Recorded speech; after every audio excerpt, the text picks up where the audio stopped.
Chapter 964. Chapter 964. Meet Lionel had no idea what was happening so far away, nor did he have any idea that Aina had such a flaw in her lineage factor. Though it should have been obvious. Lionel had fought a small number of Brazinger family members in the past, including one who had his life on the line, but none of them had ever gone berserk like Aina had.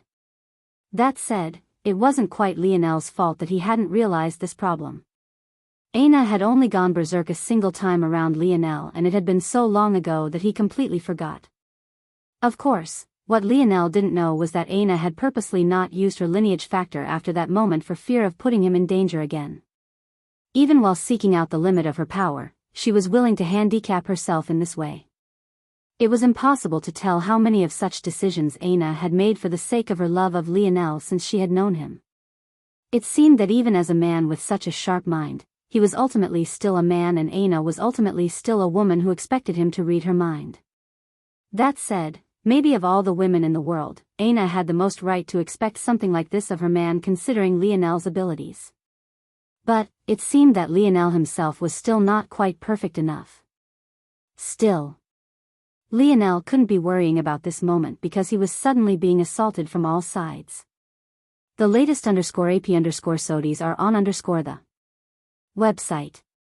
His vessel shook and quaked as he rocketed into the skies, barely dodging beams of light and fire with subtle flicks of his finger. The more Lionel controlled this ship, the more he realized just how important his finger designation was for it. If he hadn't reached his particular level, controlling it would just be a pipe dream. The good news was that there was no one with the ability to fly, and the ships they did bring were slower than Lionel's own, while taking away the flexibility they would normally have. As a result, Lionel was able to make it to the flaw he picked out long ago. At that moment, though, Lionel suddenly felt as though a gaze had locked onto him, making a cold shiver crawl down the back of his neck.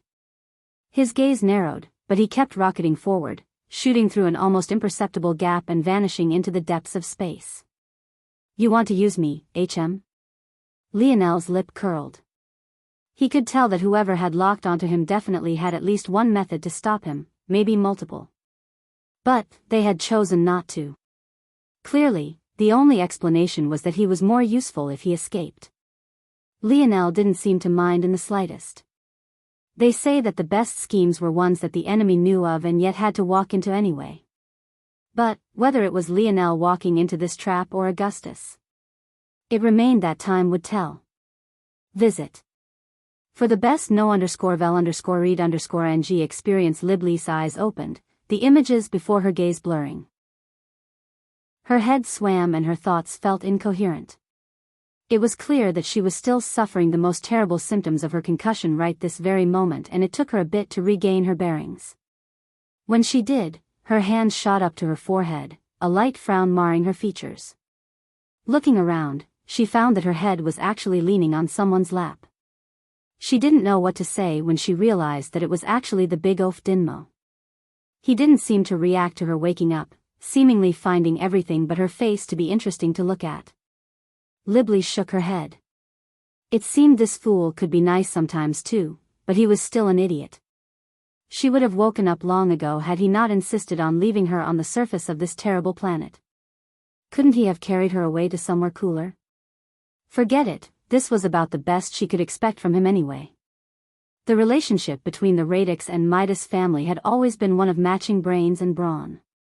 Whenever it was that both clans had one female and one male heir in a given generation, they would always marry to strengthen relations between the families. It just so happened that Libley and Dinmo were both the heirs of this generation. Visit. For the best no_vel_read_ng experience. The Radix family and their calculative abilities. The Midas family and their fire control. Of course, things weren't so simple. Part of what made it so complex was that unique bronze force that even Lionel couldn't place or name. But maybe that was the sort of secret only the two families would know. All that mattered now were their two heirs had actually lost to a single young man from a fledgling world. It was more than just a little bit embarrassing. Of course, the two were greatly handicapped on this disaster world, while Lionel seemed to be even stronger here. But there were no such thing as excuses in the matters of life and death.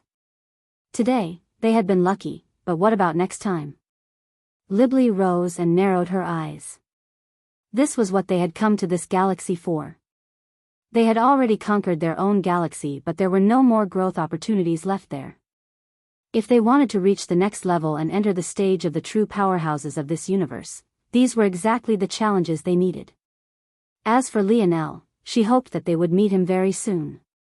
After all, much like everyone here, they were all eyeing the same world and the same fold of reality. Soon enough, so long as Lionel would fight on Earth's side, they would meet on the battlefield once again. Visit.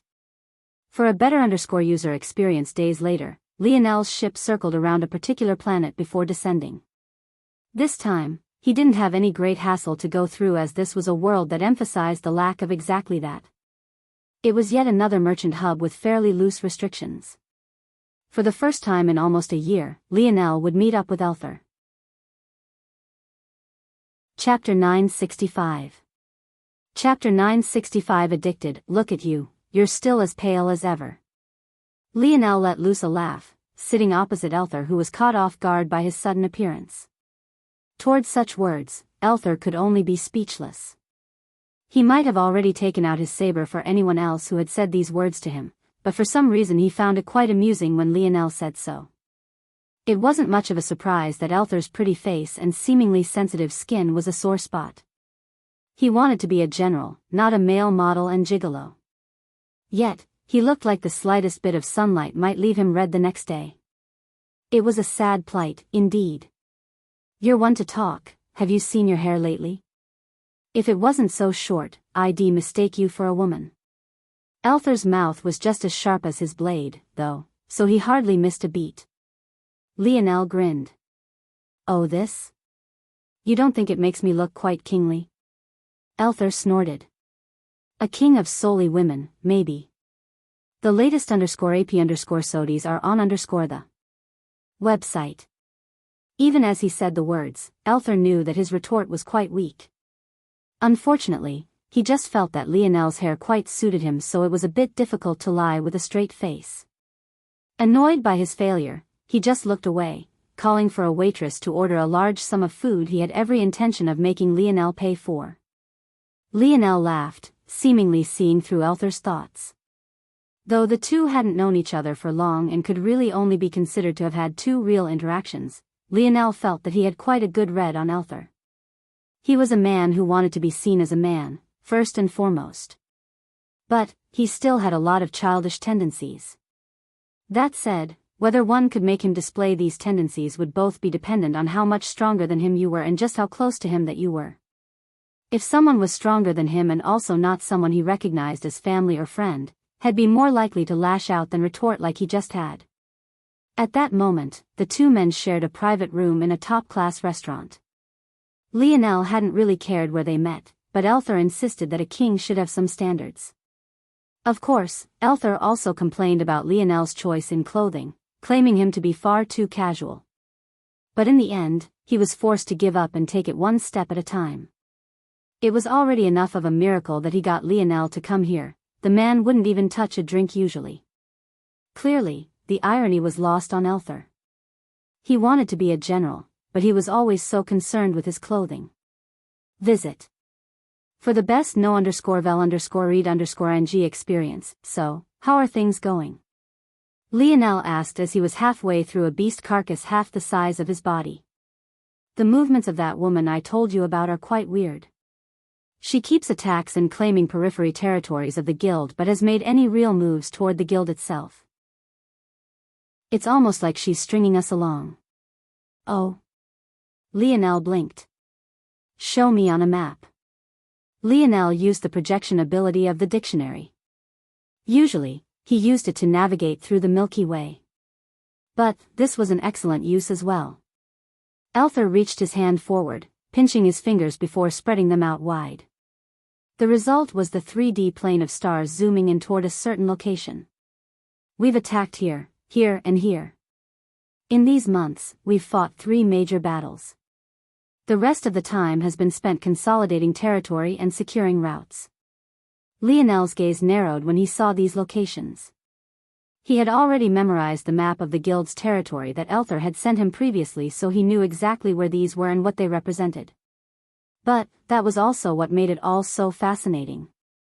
None of these territories were very valuable at all.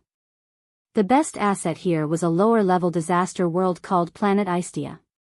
However, it was quite old and had already reached the end of its potential. Other than being a decent place to gather lightning element ores and herbs, it wasn't very useful. Visit. For a better user experience, the other two locations were just normal trade routes, asteroid and moon stations, along with planetary hubs. But the thing about these trade routes was that they led to fourth-dimensional world and folds of reality. Their use in the grand scheme was minuscule at best. The good news about this was the resistance the Oryx met was minimal, while also giving them a chance to learn how to work like a real army instead of a bunch of powerful individuals like they normally did. But the bad news was that Lionel couldn't see through to the purpose of this woman. This wasn't a feeling Lionel liked. He was normally able to read people quite well, but he had yet to meet this woman, nor did he understand her connection or beef with the Milky Way Guild. At the same time, he couldn't make heads or tails of her actions either. Interesting. Lionel continued to look at the map, thinking of several possibilities. But he realized that he was missing too much to see things on as large a scope as this mysterious woman. The more he thought about it, the more curious he became about just who she was, and the more aware he became of just how little information he had. Though he had a verbal deal with Hephaestus and Raylion, there was no telling if they would succeed or, even if they did succeed, just how long would it take them to do so. Unfortunately, that left Lionel flying quite blind. I bet Shield Cross Stars has a lot of information. This singular thought began to brew some less than savory thoughts in Lionel's mind. It seems that he had become addicted to being a madman. The latest _AP_SODIes are on the website. Chapter 966. Chapter 966. A Union. Elther quickly caught Lionel up on a lot of things. Eventually, the topic came back to Lionel's teammates and the matters related to Earth. Lionel had learned a while ago that Earth had successfully entered the fifth dimension and had recalled a lot of individuals as a result. Of course, this had happened while Lionel was within the dimensional cleanse, trial world. So, he hadn't gotten whatever this message was. The wristwatch that had followed Lionel for so long had long since been taken off his wrist ever since he was able to control little Tali without the use of force crafting gloves. However, Lionel hadn't destroyed it and just left it within the segmented cube. So, after he returned to the Milky Way, he too received the messages. Ultimately, Lionel had just left his brothers to train and grow as strong as possible in his absence, so returning to Earth wasn't a bad thing. After all, there was clearly ample opportunity to grow stronger, as silver zones might begin appearing at any time. However, whether it was smart to enter those zones as of now was still up in the air. Regardless, bronze zones were an excellent chance. Not only could they hone their skills, but they could still receive rewards from higher-level worlds. Even Lionel, who was a bronze crafter himself, if his spears were ignored, only had a couple bronze crafts. So, this was a great opportunity for them. Now that Lionel didn't have to worry about Aina, at least not immediately, he didn't mind returning to Earth as well. After all, as far as he was concerned, there'd come a day where Earth was the center of his territory. He had to do his part to protect it too, even if it was under the control of his grandfather for now. Yes, there's a lot of good opportunities on Earth right now. In fact, they have been contacting me with methods on how to deal with it all. It all? Lionel was taken aback. Yes. The main problem Earth is facing right now isn't the zones, those have slowed to a lull after the breakthrough. The main issue is the evolution of the oceanic creatures. Lionel's gaze narrowed.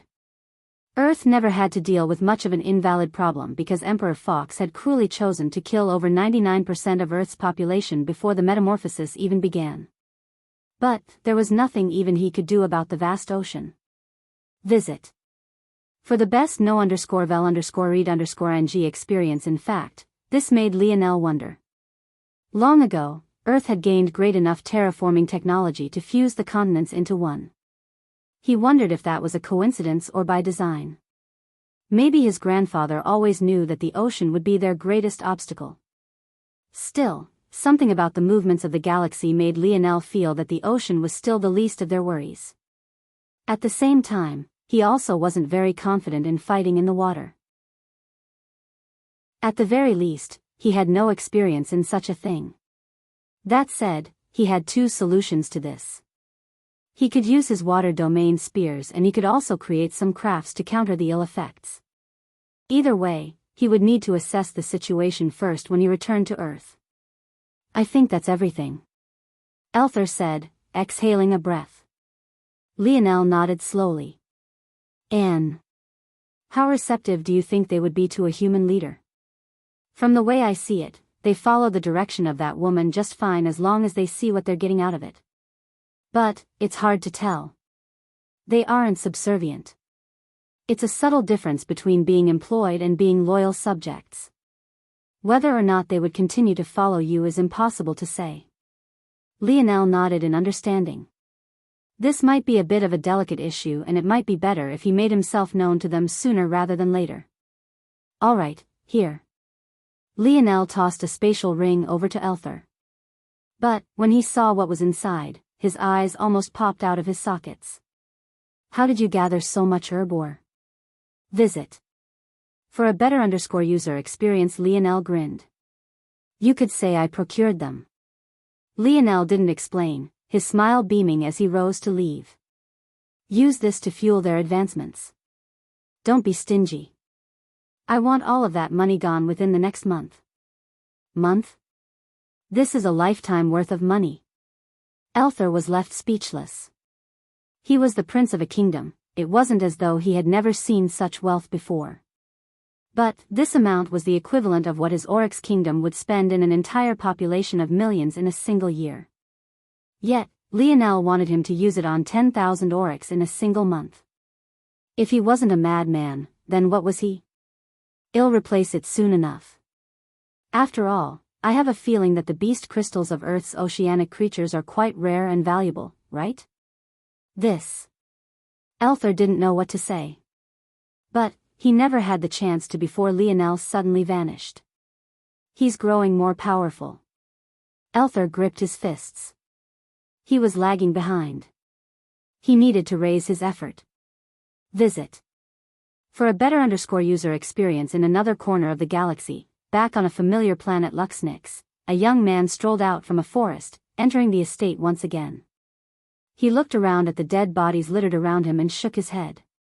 It was unfortunate that this had happened in this way. Maybe he had been too careless. If he had known that she had come with such backing, he wouldn't have been so casual about it all. But, he had thought that the Viola family would have been too scared of escalating the situation to this point.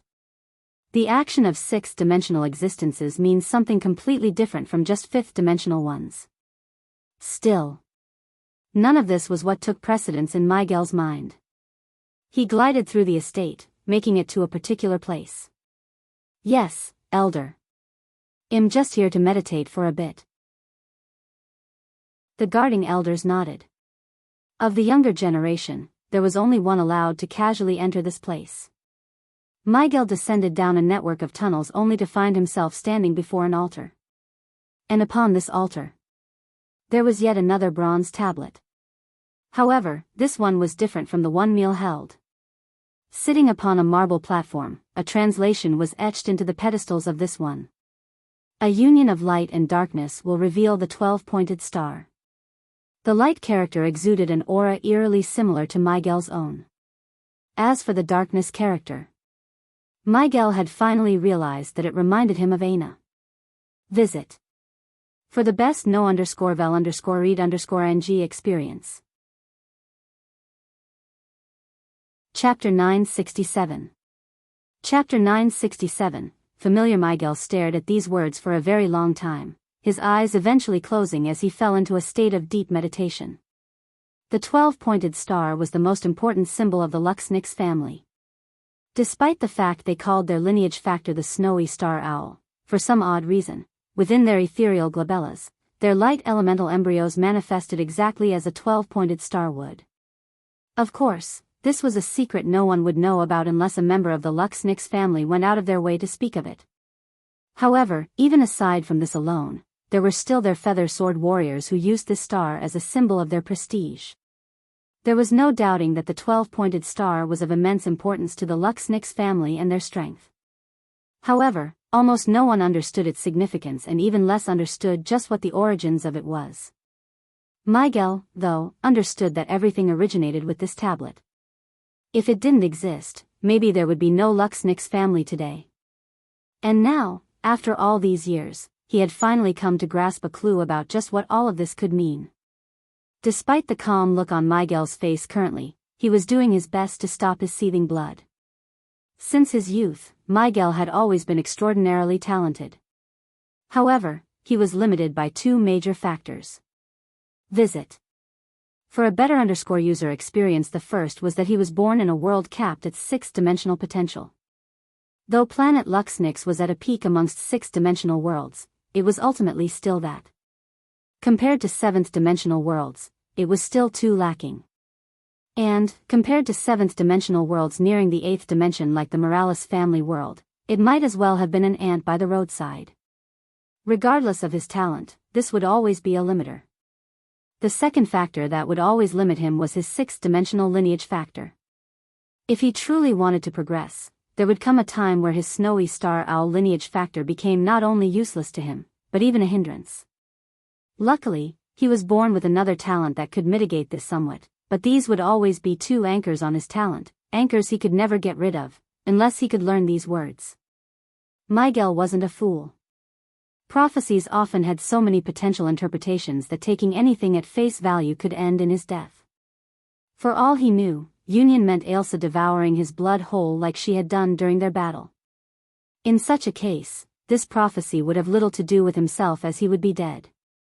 With how fast he had seen Aina's progress to be, though he felt that she too would be limited by her birth and upbringing like he was, it wasn't impossible to see this as a probable conclusion. When things are framed in this manner, there were all sorts of things that these words could mean. The worst part was that even if Miguel placed these words in the most favorable light, he might still lose out. Visit. For a better user experience, for example, what if union referred to a child between himself and this mysterious woman? Though he wouldn't be opposed to it considering the small part of her beauty he had seen, how would the talent of a child help him? He wasn't an old man. He had yet to reach a point where the only way to progress would be passing on his lineage to another. He had no interest in having a child who could surpass him. What he wanted was power he could grasp on his own. After cycling through these thoughts, Miguel managed to calm himself. Now, the beating of his heart and the slow circulation of his blood matched the indifference on his face. With so many potential interpretations, Miguel decided on patience. He would observe the situation for a while longer. If it was a prophecy, then that meant it was destined to happen. By definition, he shouldn't have to do anything overt to cause it to happen. Of course, there was always the chance that this wasn't a prophecy and was rather a helpful clue. After all, if this tablet was what bestowed the 12-pointed star upon them, then it was more of a guider than a prophesier of the future, right? This was also a possibility that Miguel had thought of. But, he still decided on patience. He would calmly observe things for now. If he was right, then things should organically fall into place. On the other hand, if it was a clue, he would act accordingly to the circumstances. The latest _AP_SODIs are on the website. For now, he only had one real goal, to ensure that Aina did not die. It was that simple. This was why he hadn't alerted his family elders about the appearance of Meal and gave no resistance. In addition to this, he chose not to tell anyone about his findings. If this was a prophecy, it was best that the maximum number of individuals acted as naturally as possible. Only if it turned out not to be one would he mobilize his family members should something beyond his control occur. After organizing his thoughts, Miguel sank into a true meditation, motes of light slowly accumulating around him. In the presence of this tablet, it felt like all bottlenecks would be loosened and the speed of his practice would accelerate many times over. Since he was already here, he might as well take advantage and also grasp the chance to replenish his stamina. Miguel could feel his lane toward the sixth dimension spreading open and wide. If he wanted to, he could step through it at any time, but for some reason he had always held back from doing so, continuously consolidating himself within the fifth. Maybe only a select few number of individuals would know exactly why. Miguel gazed longingly at the path ahead before suppressing it and focusing on rejuvenating himself. As his senses swept through his body, checking for any weaknesses and focusing on improving, he swept over a particular location above his right hip, flickering with the lights of a familiar innate node. Visit. For the best no_vel_read_ng experience. Chapter 968. Chapter 968, Berserk God Lineage Factor. Beads of sweat fell down Meal's brow as he channeled the strength of the bronze tablet. His strength seeped outward, pouring into Aina's body and delicately erasing much of what was her. Yuri stood to the side, feeling very nervous. Before, she hadn't been aware of just how important this was for Aina, at least not until it was described for her by her adoptive father. The truth of the matter was that though the Brazinger family was quite disgusting in their toting of eugenics and the importance of bloodline purity, there was a method to their madness, keyword being madness. The Brazinger family's lineage factor was known as the Berserk God Lineage Factor. This was its true name. What had been displayed on Earth was nothing more than the tip of an iceberg that branch family members would be held to. However, just how berserk you were depended on the purity of your bloodline. For Aina, who was only half Brazinger on top of not receiving any of the family's special rituals or training, her lineage factor was far more berserk than it was God. This lineage factor was objectively powerful. In its purest form, it was a lineage factor that many would scratch and claw to have. Its abilities could be broken down into a few aspects. The first was overwhelming strength. Every single muscle fiber of a Brazinger family members was worth more than that of another individual, even most strength lineage factors. Its potential for explosion and power was simply beyond reason. The latest _AP_SODIs are on the website. The second aspect was battle sense. The instincts of a berserk god existed on a separate plane all to its own. Their ability to adapt and change their combat style to counter their enemies would make it feel as though they were all combat geniuses. What Lionel had to calculate, they did on instinct and at a much faster speed on top of that, depending on how pure their bloodlines were. The third aspect was rebirth. After experiencing terrible injury, a long-fought battle, or masochistic training, upon healing, a berserk god would have the strength of their bodies increase proportional to the weight of what they experienced. The fourth and final aspect was an affinity for all weapons. Whether it was a sword, a battle axe, a spear, even fists and kicks, a berserk god wasn't restricted to any weapon or martial art. They were geniuses of battle, existences created to wreak havoc on a battlefield. This was the true ability of the Brazinger family. The only person that Lionel had ever met who might have the true berserk god lineage factor was Simeon. However, he was always focused on his beast taming and genetic manipulation abilities, and Lionel had never seen him fight in hand-to-hand combat. Even now, it seemed that the Brazinger family and maybe even the other three families had hidden themselves very deeply. Knowing this, it was easy to see that what Aina experienced was an extremely perverted interpretation of the berserk god. She only received some of these abilities in part and without clear or purposeful direction to any of them. But this wasn't all her fault. How was it that despite being half Morales and only half Luxnix, Lionel received their lineage factors in full while Aina did not? The answer was simple: it was done on purpose. Visit. For the best no_vel_read_ng experience, the curse Aina faced was just the tip of the iceberg and also acted as a cruel agitator on her mental state, warping her emotions and her reality. How could anyone be completely sane after experiencing years of torturous itching and peaks and valleys of horrid pain?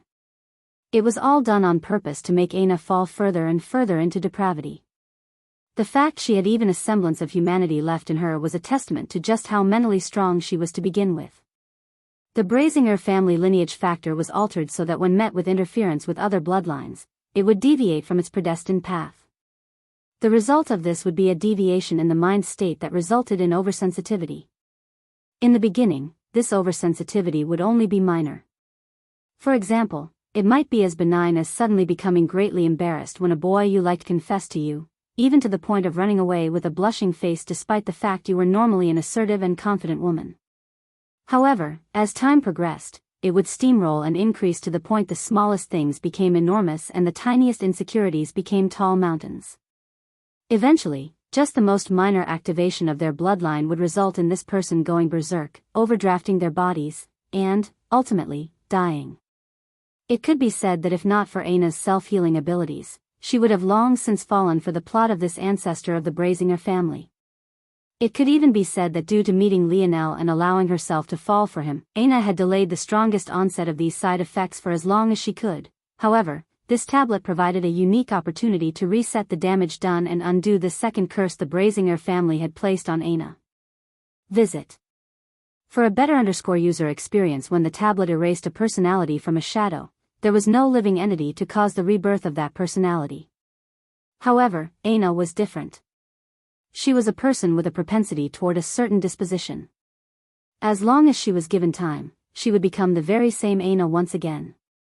This was why Emil had emphasized that Yuri should follow Aina around, but that she should also allow Aina to grow and make mistakes on her own. Only in this way would Aina grow to be her most authentic self. The story that wasn't told, though, was that it had taken Emil decades to accumulate the amount of energy he was currently giving to Aina now. As stoic as he was. As unemotional and silent as he was. As harsh as he was. The one thing that would always be true is that he loved his daughter. That said, there was one matter that would be grating to most people. Just who had power enough to alter the course of a lineage factor in this way?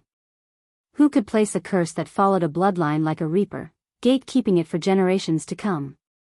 If Lionel had been there, especially as he watched the pieces of a force art break and shatter, floating above Aina's head, his dreamscape would have sparked with several arcs of lightning.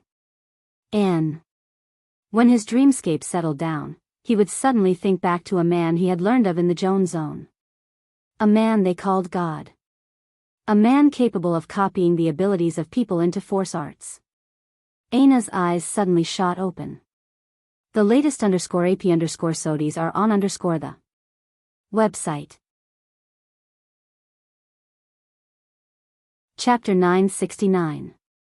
Chapter 969. Sensitive Earth was in a completely different state than the last time Lionel had been here.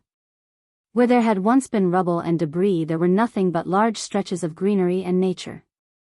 Whatever wreckage the metamorphosis had left behind had long since been cleaned up, turning Earth from a concrete giant to a world that placed great emphasis on its natural beauty, something Earth, especially in comparison to other worlds, had a lot of. The Ascension Empire had taken advantage of the boon between the fourth and eventual fifth dimensions to cause this great change. In this span of time, Earth had experienced many force eruptions and natural phenomena of the like that greatly accelerated its growth. Thanks to this, with just a small bit of help from humans who moved all the useless metals and artificial bricks out of the way, Earth was able to flourish in the way it was always meant to. Like this, the only marks of old Earth and its technologies were the 9 major populous hubs of Earth, one to each of the 9 provinces. This included places like the Imperial Capital and the Royal Blue Fort. Outside of these cities and forts, there were only large expanses of greenery. There were trees that already rose up hundreds of meters into the air, there were precious herbs and grasses growing around every corner, and many beasts had been released from their experimental islands to populate and grow. Some of these beasts became food for humans, some became sparring partners, and others became a core part of maintaining the balance of Earth's ecosystem. Just from this alone, the talent of Earth and its world was on clear and full display. It looked as though these resources had been growing for thousands, even tens of thousands of years. But the truth was that these beautiful displays of nature had only been present for just a handful of years. Visit. For a better user experience still, these changes were absolutely nothing compared to Earth's 2 moons. The original still retained the name Moon while the second was dubbed Avalon by Emperor Fox. Lionel knew little of the Moon and its colonies, but they were every bit as part of Earth and had also faced Terrain's attack those years ago. Before, the Moon had to be terraformed to maintain a population. And, even then, this population was forced to stay within a climate-controlled dome.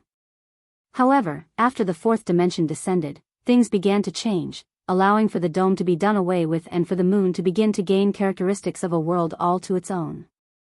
This was in thanks to Earth's fold of reality expanding and beginning to encompass larger and larger regions. Now, the moon had unique herbs that even Earth itself couldn't grow. And, though it didn't have large bodies of water or oceans, it had begun to have its own self-sustaining lakes in addition to its own true atmosphere. The people of the moon also seemed to take a unique evolution path compared to the people of Earth. Though they still looked human, they tended to be taller, more fragile, and had stronger minds comparatively speaking. Likewise, Avalon also underwent great changes. The kingdom of Camelot was no more and was rather taken over by Secretary Marquis Pendragon. The latest _AP_SODIES are on the website. The more primitive side of Camelot had been washed away in favor of more modern comprehensions. In addition, the greatest benefit Camelot brought, its population, was spread out and divided amongst the 9 provinces of Earth. Ultimately, the people of Camelot weren't alien to the people of Earth and were easily accepted. After all, these were people created and based on themselves, how could they not assimilate well? It could be said that the only real growing pain were the somewhat outdated and backward ideas of the people of Camelot. They had yet to learn of the progressivism of modern times. But, ironically, it was the retreat of Earth from a technologically central ideal that helped this assimilation work all the more.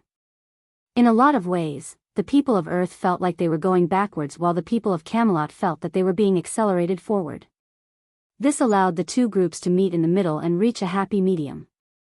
It was amidst all these changes that Lionel returned to Earth. Hovering high above the sky, how could he not be shocked? He hadn't expected such large, sweeping changes. In fact, he partly believed that he would come back to find the same dilapidated buildings. At this moment, he felt like he had grasped a difference between his grandfather and him.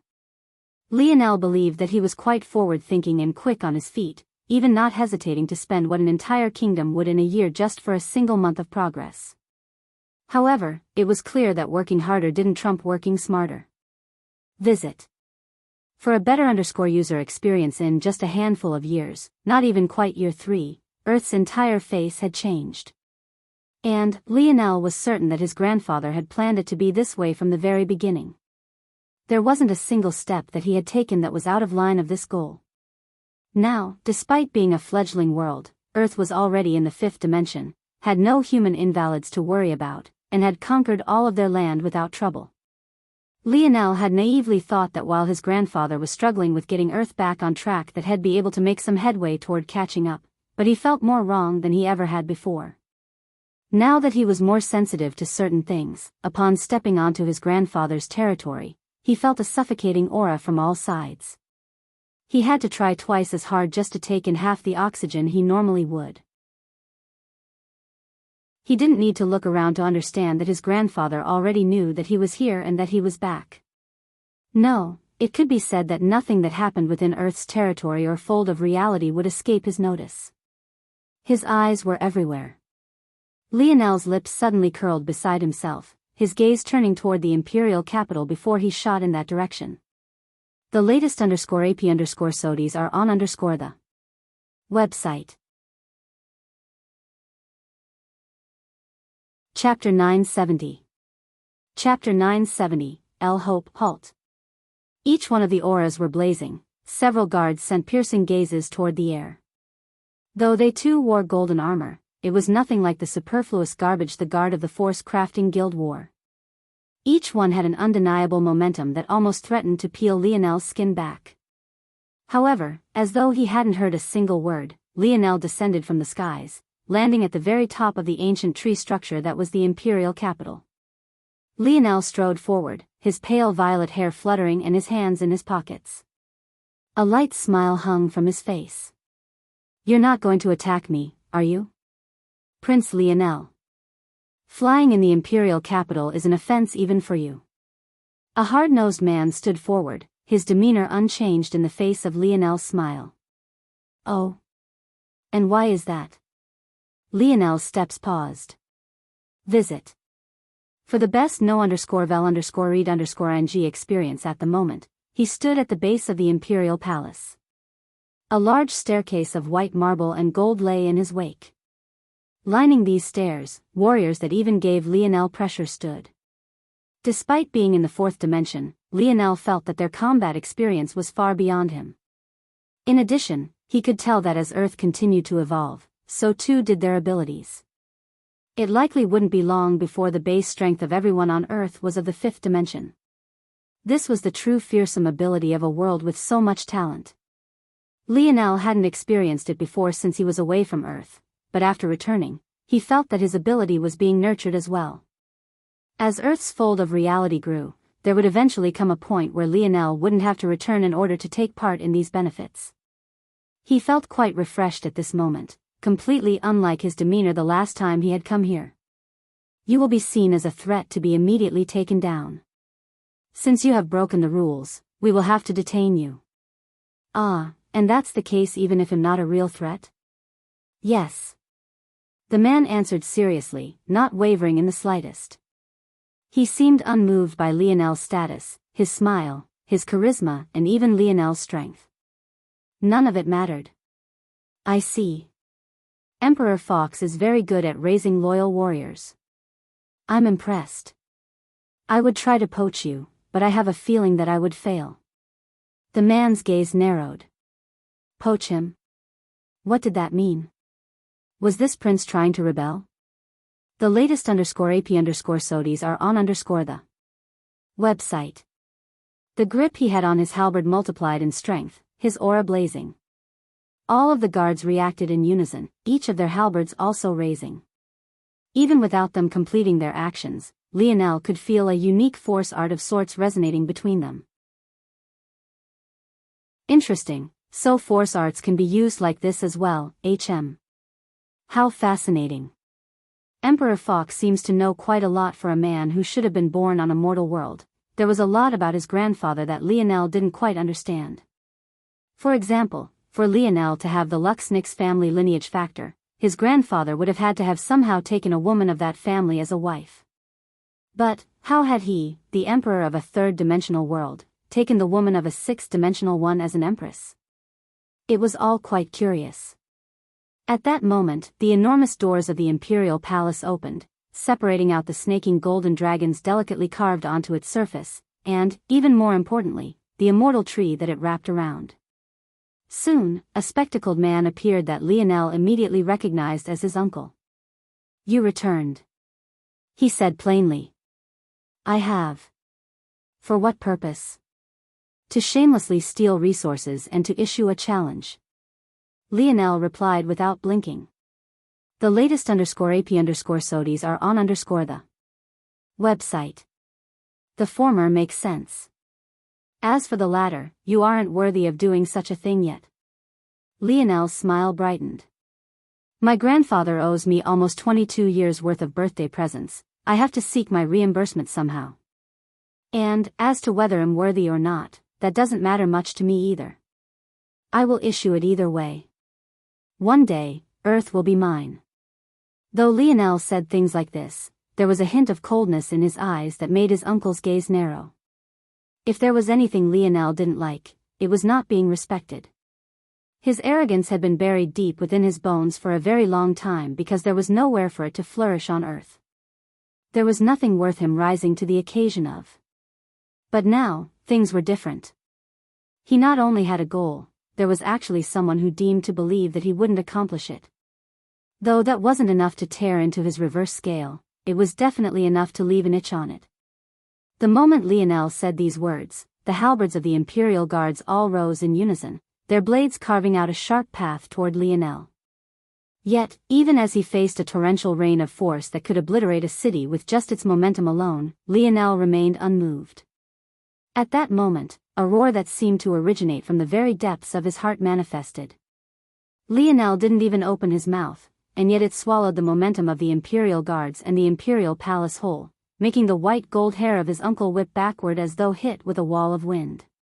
It felt like Lionel had suddenly become 10 times his original size, his body looming over the capital and his momentum causing the earth to quake. Mists of violet fog rose around his body, a sight alone that made his uncle's pupils constrict into pinholes. The roar drowned all things out, even their thoughts.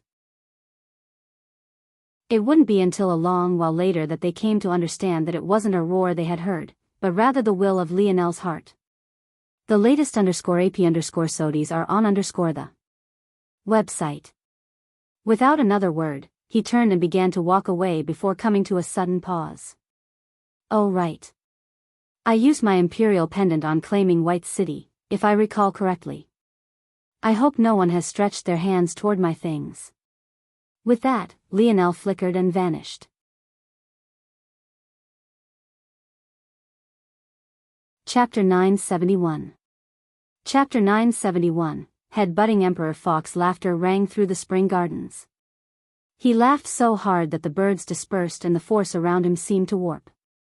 If it wasn't for certain protections placed around the palace, maybe the whole of Earth would have heard his laughter. Lionel's uncle soon made his way to find his father in this state. Quite frankly, he was speechless. Maybe if Earth was still a third-dimensional world, Lionel's rebellion would be quite meaningless.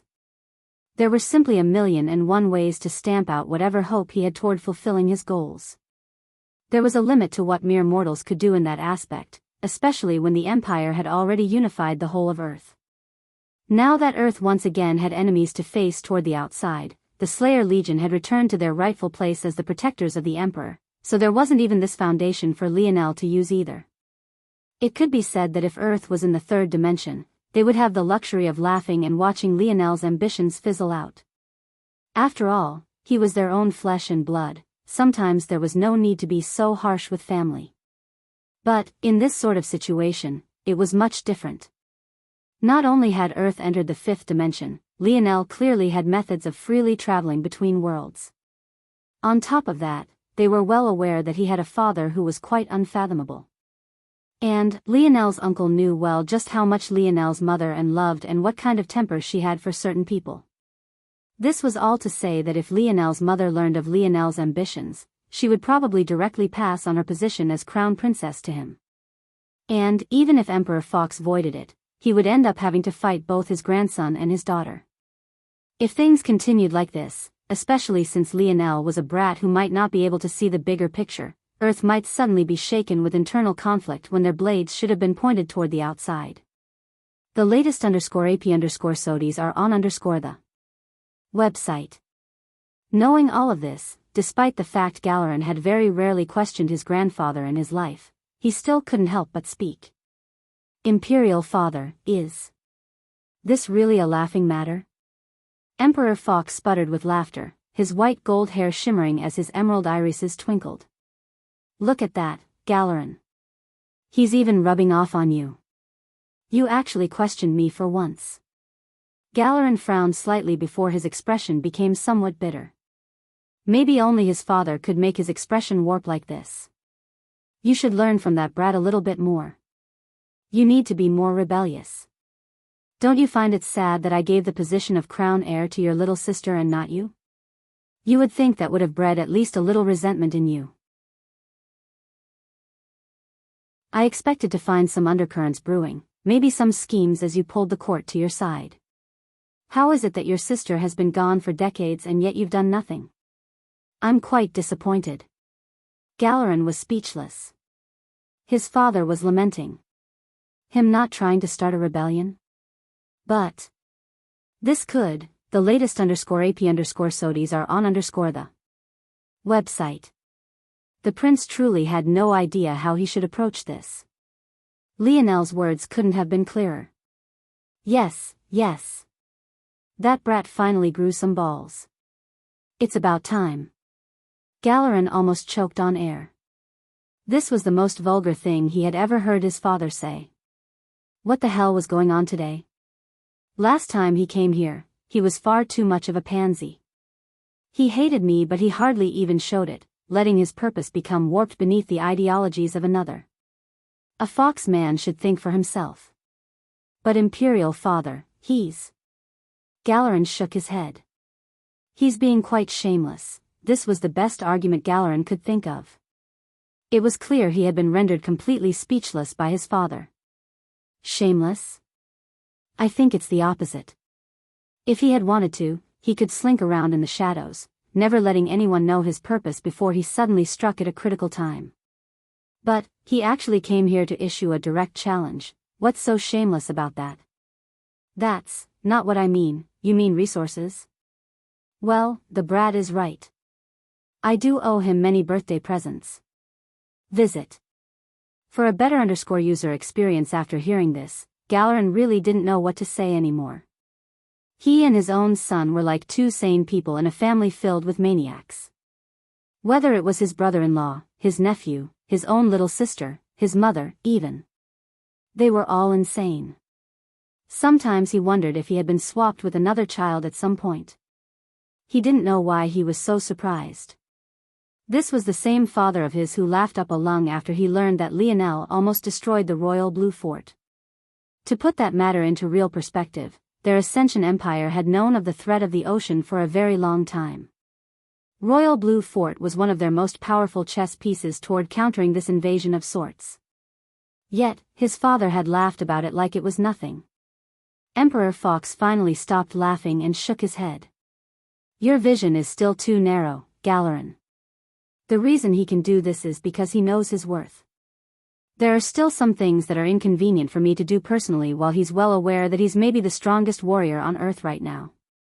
The oceanic beasts are just the beginning, another war is coming. As long as he's working, who cares if he takes some advantages? That said, he'll still have to pay a price for leaving us behind to go and chase skirts. Galeron's expression twitched, suddenly remembering that Lionel had mentioned White City before he left. Emperor Fox burst into another fit of laughter, this one even more uproarious than the last. He likes his moral high ground so much, right? I'd like to see what he does when that moral high ground is exactly what's holding him back from taking what he wants. Visit.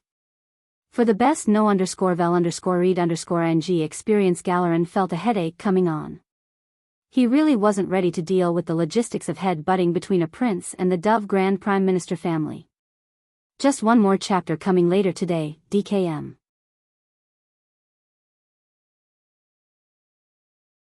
Chapter 972. Chapter 972, then. White City was the very same city Lionel had dropped from the sky to crush Anna Red and the Variant Invalid. Truth be told, he had only just remembered that he had traded the ruby imperial pendant he had earned for it. He thought it might be a convenient way to get things started. After all, he didn't have the patience to build a new city even though he was uniquely suited to doing such a thing. As for what Lionel wanted the city for, it would be a convenient fort. Plus, he still had the enormous spatial force art he could repair and use again. Before he could only use it once before it got too damaged. But, he was more than confident in making it even sturdier now. Though, it would take an even more powerful formation to move about in a fifth-dimensional world. Lionel wasn't really sure what happened to White City, though. He had dropped it right in front of the imperial capital. And, now that he thought about it, there should have been a second city in the surroundings, not to mention the third city, which was the one he crashed. The state of White City should be pretty terrible if it wasn't touched. After all, it wouldn't come out unscathed from such a thing. And, there was also no telling if it was still around the capital or if it had been moved elsewhere. Truth be told, Lionel hadn't been paying much attention when he was on his way here. He had been moving too fast and was entirely focused on crashing the capital to cause a commotion. Well, he had managed to do that, so now he was content with settling down and making some money. However, when Lionel laid eyes on White City, his brow twitched. The latest _AP_SODIs are on the website. If it wasn't for the fact he could still sense the lingering remnants of his large-scale spatial array, he wouldn't have even connected the two cities into one at all. The White City he had once known was nowhere to be seen. The city was about the same size as it had always been. Since terrain had never quite fully conquered its own world, its cities were purposely built large so that it could accommodate large numbers of people and enormous sums of resources. This was to say that it was massive, about double the size of a normal large city. However, what was shocking were the number of people and the hustle and bustle. The economy was booming to a mind-numbing degree, Lionel could almost smell the money in the air. But, what was maybe most shocking was that maybe only half the number of people here were actually from Earth. As for the other half, they had clear energy signatures that marked them as alien to this world. What Lionel didn't know was that White City and the other Skyfall cities, as they were now known as by the people of Earth, had become hubs for trade and diplomacy. The other Skyfall cities had been razed to the ground. But these two, White City and Black City, the latter of which had once pincered the imperial capital with Kiefer City, were the two that remained and had become great tourist spots. Emperor Fox didn't allow people to freely travel throughout Earth, but this made perfect sense. The resources Earth had as a talented Earth was far beyond what even many disaster worlds could hope to have. In order to hunt on Earth, one needed to pay an exorbitant price, usually worth more than even the resources one would manage to gather. However, many still bit the bullet and paid this price because the talent of beasts here was far beyond what they could find elsewhere. Visit. For the best no_vel_read_ng experience, the beast crystals of Earth provided a unique opportunity to increase the strength of their abilities. Anyone who had any sort of money at all would definitely send their children here. The result was Earth swimming in more money than it even knew what to do with. Let alone robbing a force crafting guild, Lionel should be thinking about robbing his grandfather's coffers. This was all to say that the city Lionel stood above on his black surfboard treasure, having long since been upgraded by him to the point it could stand hundreds of meters in the air even in a fifth-dimensional world, was an enormous well of resources, and yet, Lionel knew he couldn't casually touch it. Lionel's expression turned cold. There was no way this city was functioning on its own, it was definitely being controlled by someone. Though Lionel hadn't heard his grandfather laughing, he could very well imagine that old man's brilliant grin. It was almost more annoying that old man was more handsome than he should be at his age. Lionel almost wanted to tell him that his time was up and to give it up, but he knew that would just make him look even more bitter than he already was. What was he supposed to do? He couldn't just kick these people out.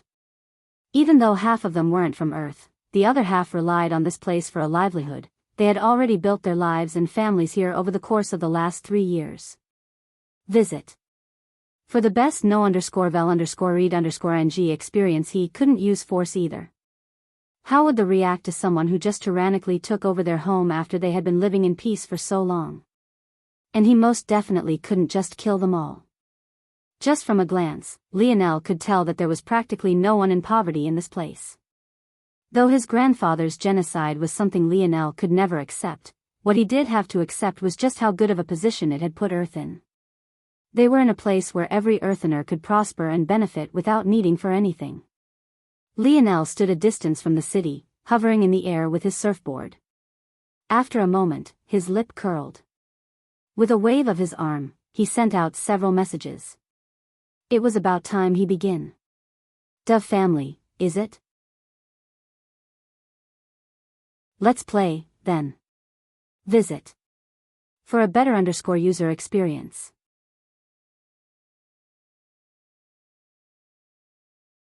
Chapter 973. Chapter 973 Governance. Lionel slipped through the city gates completely invisible to the eyes of the guards. He didn't feel like going through an inspection process, nor did he have anything proving his status as a prince outside of his face, so he felt that it wasn't worth it. After he was a distance away, he found a location to reappear and blended into the crowd. With just a few minutes of observation, though, Lionel realized that things weren't so simple. Whether it was the residents of Earth that lived here or the tourists from other worlds, each had their own identification cards. It only took Lionel a moment to realize that Earth had replaced its original monitoring system with another one. What was surprising, though, was that this monitoring system was both less intrusive, and most surprisingly, it revolved around the very same wristwatch the people of Earth had always had. Of course, outsiders weren't given their own wristwatches. Instead, they were given badges they had to use to verify their purchases. Essentially, without either a wristwatch or a tourist badge, one could only walk around the city aimlessly without benefiting from anything. As Lionel continued to walk around, he picked up on more details. For example, outsiders had a higher sales tax to pay, they were restricted from certain regions, and they were only allowed to rent property but couldn't own anything. The latest _AP_SODIs are on the website. Everything from top to bottom was meticulously organized, and despite searching for it, Lionel couldn't find signs of corruption and, more shockingly, poverty. It was as though the people of Earth had all simultaneously been risen in status. But Lionel knew that this was far from the case. The cruel underbelly of this was that the poor had already been killed by his grandfather. All that were left were individuals with great connections, wealth and political affiliations. Of course, no country or world could possibly function without labor workers or those that did less than lucrative jobs, and yet it seemed that this had been handled as well. It seemed that Earth had either begun training force crafters of their own or had invited over crafters to automate much of the labor process. And, where it was impossible to do this, there were the people of terrain. Lionel had already noted that there was no poverty, and this was true. But this was only in the in-your-face, dirty slums and grimy streets sort of ways. The true underpinning of what allowed the people of Earth to continue living their lush lifestyles while everything in the city seemed to work on its own were the inconspicuous workers wearing gray tunics and pants, gliding through the city silently with their heads lowered and their gazes glued to the ground. The invasion of terrain didn't just end with the war. After all, the cities themselves resulted in an influx of tens of millions of people who had been essentially uprooted from their homes by their city lords. After their city lords died, they were left behind with nothing and no way to get back home, leaving them stranded on Earth without recourse or power to do anything. The latest _AP_SODIs are on the website. In truth, Lionel had at some point assumed that his grandfather would have them all massacred. The image he had of his grandfather was that he was a cruel man willing to do anything to hold on to his power and take a step ahead. Ultimately, tens of millions of terrain citizens, albeit far less talented than the people of Earth, were a threat to their forward progress. And yet, they had been seamlessly integrated to the point where even Lionel had almost not noticed them at all. With some more observation, Lionel came to understand this as well. I see. So he created a hierarchy system with the promise that those born 5 generations from now would become true citizens of Earth. With this promise in place, the current people of terrain are living silent and peaceful lives and are even helping Earth to fix its clear population problem. As long as they don't cause trouble, for generations from now they'll be able to say that they birthed children who were true people of Earth. Just from an hour of walking around the city, Lionel had seen several of what he would classify as sensual shops. Whether it was a small boutique that sold women's lingerie or even something more in your face like outright sex toy shops, they were here in quite large number. On top of that, Lionel had seen many parents walking about with toddlers and newborns. Such a thing would have been impossible to see right after the metamorphosis, and most children did not survive the calamity for obvious reasons. Lionel could feel a clear push for the people of Earth to have children. Visit. For a better user experience. Despite there being so many sensual shops, there wasn't a single brothel in sight. In addition, despite the fact a woman of terrain could have a 5th-generational baby so long as she slept with a man of Earth, there seemed to be an invisible barrier between the two groups. Picking up on all of these subtleties, Lionel was astonished. This level of governance was far beyond his capabilities. He couldn't help but feel a small bit of respect for his grandfather. Lionel's emotional intelligence worked best on a micro scale. Of course, he could impact things at a macro level too, with how he almost destroyed the foundation of Valiant Heart Mountain with just a few actions, but he still felt like he lacked the nuance and grace his grandfather had. However, with every step through the city Lionel took, he seemed to soak in something different, shifting his ideals and rebuilding them with new thoughts. To those who walked by him, it would almost seem like he was in a trance-like state of enlightenment. Before Lionel realized it, he had reached the end of his journey and found himself at what must have once been the city lord's mansion, though now, the flag of the Dove family flew high and proud. Halt. The Grand Prime Minister's estate is closed off to outsiders. Lionel kept walking forward as though he hadn't heard anything. Just when the guards wanted to take action, they found their legs rooted to the ground. Visit. For the best no_vel_read_ng experience.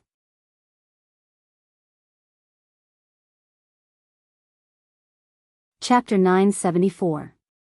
Chapter 974. Corner office. The Dove family guards looked down in shock, only to find that their legs had suddenly been encased in stone. In that moment, it wasn't just the Dove family guards that were shocked, but the tourists in the area who treated the estate like a landmark to visit were stunned silent as well. In all their time here, no one had dared to stir up trouble. This was the first time they were seeing such a thing. Of course, what the crowd didn't know was that this wasn't true at all. How could there possibly not be any bad apples? It was just that these individuals had been dealt with swiftly and with the utmost secrecy. Hardly anyone was even aware that such events had occurred. But Lionel was the prince of the empire. He couldn't exactly be stopped ahead of time, right? A blinding pair of white gold wings appeared to Lionel's back in a flash. In one moment, he was on the opposite side of the gate. In the next, he had leapt over, landing softly on the other side as a small gust of wind followed his movements. Lionel strolled forward with his hands in his pockets. Every guard that rushed forward found themselves cemented into the ground, not harmed, but completely unable to move. The difference was so striking that it shook the observers to their core. They had no way of knowing just who this young man was. Visit. For the best no_vel_read_ng experience. Lionel swept a gaze forward. The Dove estate was Victorian in its construction. It had a somewhat castle-like, somewhat modern feel to it. It had great archways for each of its windows that melded seamlessly into the design.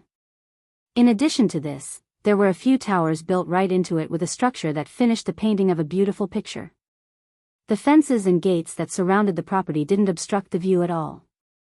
Lionel's actions were clear for all to see, from his gliding over the perfectly trimmed grass up to the point he began to walk up the stairs to the wide doors. To the surprise of the people watching, rather than alarms beginning to blare, the doors opened, revealing a man dressed in an archetypal butler uniform. Everything from his pristine white gloves, to his golden pocket watch and the tails of his suit were perfect. Welcome, Prince Lionel. The Dove family feels humbled by your visit. It was right then that the guards suddenly came to understand that they had been trying to stop the prince of an empire. Not only that, but a surge took hold of the crowd. Many of them were the people of Earth.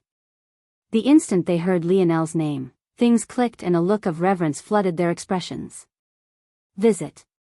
For a better user experience to the people outside of Earth, Lionel was a wanted criminal. To the people of Earth, Lionel was the man who dropped a city that ended a war. What was important for an imperial family? It was making sure they held on to the love and adoration of the people.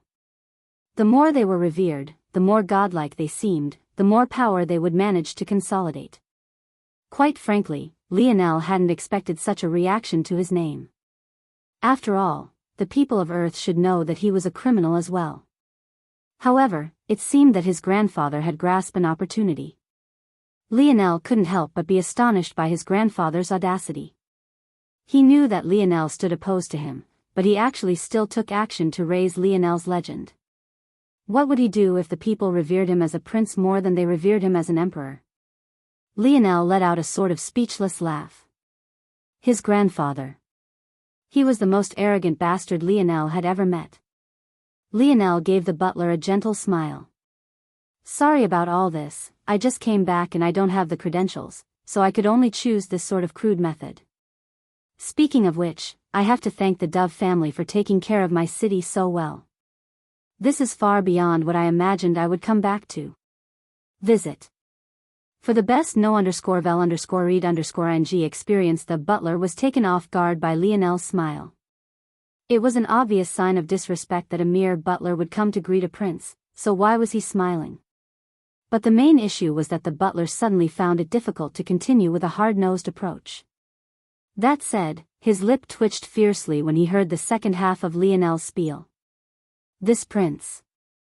The butler snapped out of his shock when he suddenly felt Lionel pat his shoulder. Before he could react, Lionel had invited himself in, stepping by him and into the residence. Without even needing the butler to guide him, Lionel cut through the home as though he lived here. Ah! The butler reached out to try and stop Lionel, but despite the fact Lionel seemed to be walking slowly, he was already 20 meters ahead of him by the time the butler reacted. The worst part was that the direction Lionel was headed in wasn't where the butler originally wanted to lead him. According to his orders, he was meant to bring Lionel to the young Mississippi. But Lionel was actually going to exactly the place the young master and Grand Prime Minister Dove were. A cold sweat covered the back of the butler. This prince really didn't know how to follow the rules of etiquette. But why was it so hard to get mad at him? Visit. For the best no_vel_read_ing experience, Lionel went through 3 floors and 5 hallways, finding his way to a corner office that overlooked the city. With just a small knock, he entered, a gentle smile on his face. At the moment Lionel entered, he found what he almost felt were a pair of twins looking back at him. Both Tyrion and his father seemed to be cut from the same cloth. Despite being surprised by Lionel's appearance, they didn't seem to react much initially. It wasn't until Lionel took a seat next to Tyrion and facing Grand Prime Minister Dove that the two of them finally smiled lightly. Like this, 3 fake smiles met one another in a single corner office.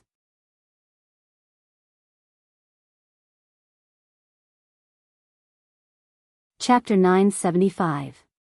Chapter 975. Everything, right?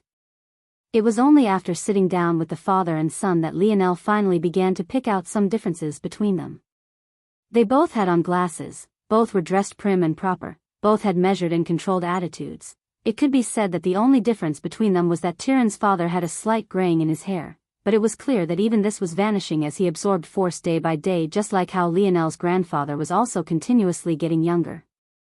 I will be honest, I do not blame the two of you. The father-son pair were caught off guard.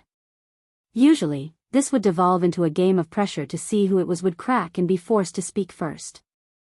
In most cases, whoever spoke first would be seen as the more nervous of the two and thus be on the losing side of the discussion from then on.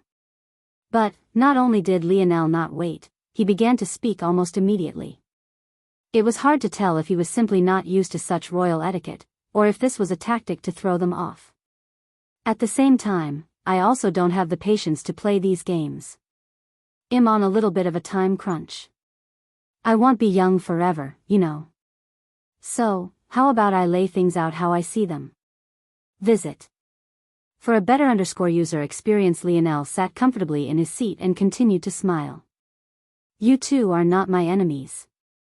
We just happen to see things differently. To you, this is necessary. While you might be a Grand Prime Minister family now, as Earth expands and its territory grows, it's impossible to say that your hold on power will remain the same. The best case is that it dilutes, the worst case is that you're forgotten to the annals of history and washed away along with the other noble families that failed to continue to meet high standards.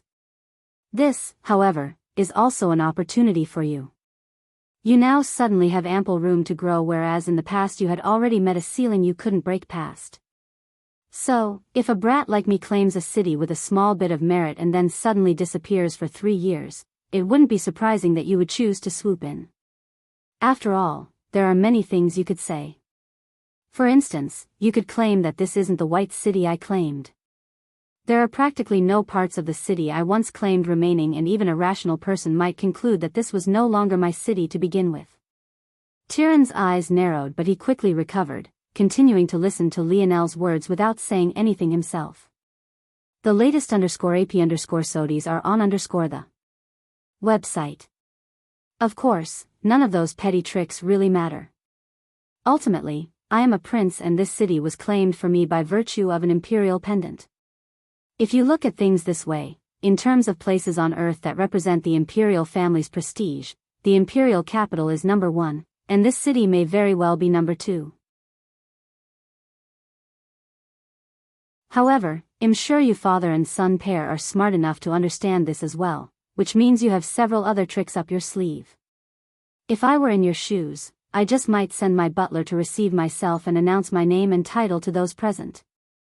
Maybe very quickly the reverence the people held for me would take hold and I would walk around the city, suddenly finding that I couldn't take a step without someone looking toward me with a worshipful gaze.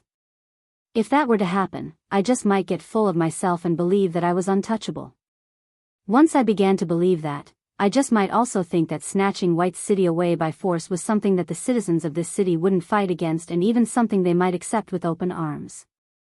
But, if I did that, I would be walking into a trap, now wouldn't I? This time, even Grand Prime Minister Dove couldn't help but narrow his gaze, staring toward Lionel intently. Unlike his son, though, he made no attempt to hide these changes. Visit. For the best no_vel_read_ing experience, because if I were you, after I did something so foolish, I would leave silently while allowing the underpinnings of the city I painstakingly built to crumble one by one. For example, I might use the contracts I've signed with merchants to manipulate the economy of the city. After all, those contracts were signed with White City, not the imperial capital or the Ascension Empire. These merchants might start withdrawing, decreasing the quality of life in this city and shifting it toward Black City instead. Once I was finished doing that, those merchants might start demanding lower tax rates as they would have less customers to sell to. How would they be able to protect their profit margins without some help from me? When I thought that problem was finished, I would suddenly realize that the hunters who came to White City to gain certificates to hunt beasts in the surroundings would suddenly plummet. And why wouldn't they? The merchants would have been forced to lower prices on them and haggle for their goods. At the same time, I would probably have been forced to raise the price of certification just to keep the city afloat. Why would they continue to come here when they could go to Black City instead? Then, just when everything seemed as though it was coming crashing down, the nobles you have in your pockets would finally begin to complain. If I lost my temper and used force to suppress them when they had legitimate matters to complain about, I would look like a tyrant, wouldn't I? By this point, I would barely be able to sustain the upkeep of the city, and the final nail in the coffin would become the people of Terrain. How would I be able to feed and clothe them without money? Without proper care, their residences would deteriorate, resulting in a true slums forming in the city and ultimately causing many to want to move away. Visit. For the best no_vel_read_ing experience, just like that, White City would collapse under my rule and give or take 6 months to a year. That's everything, right? Lionel continued to smile lightly, observing the father-son pair.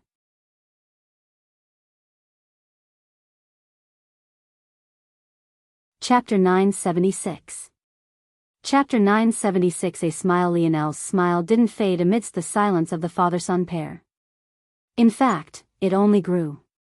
It was clear that this silence meant something far different than it would have at the start of all of this. I see. Grand Prime Minister Dove suddenly spoke. His voice was deep and rumbling, a marked difference from his son's more light tone. It seemed that Lionel had finally found a second difference between them. Then what exactly do you propose, Your Highness? Lionel waved his hand. You don't need to call me that, just call me Lionel. Not like it matters much anyway, not like you two went out of your way to kneel when I entered. Tyrion's lip twitched. Members of the Grand Prime Minister family didn't have to kneel to princes. This was something that Lionel would have known had he not been raised outside the imperial family.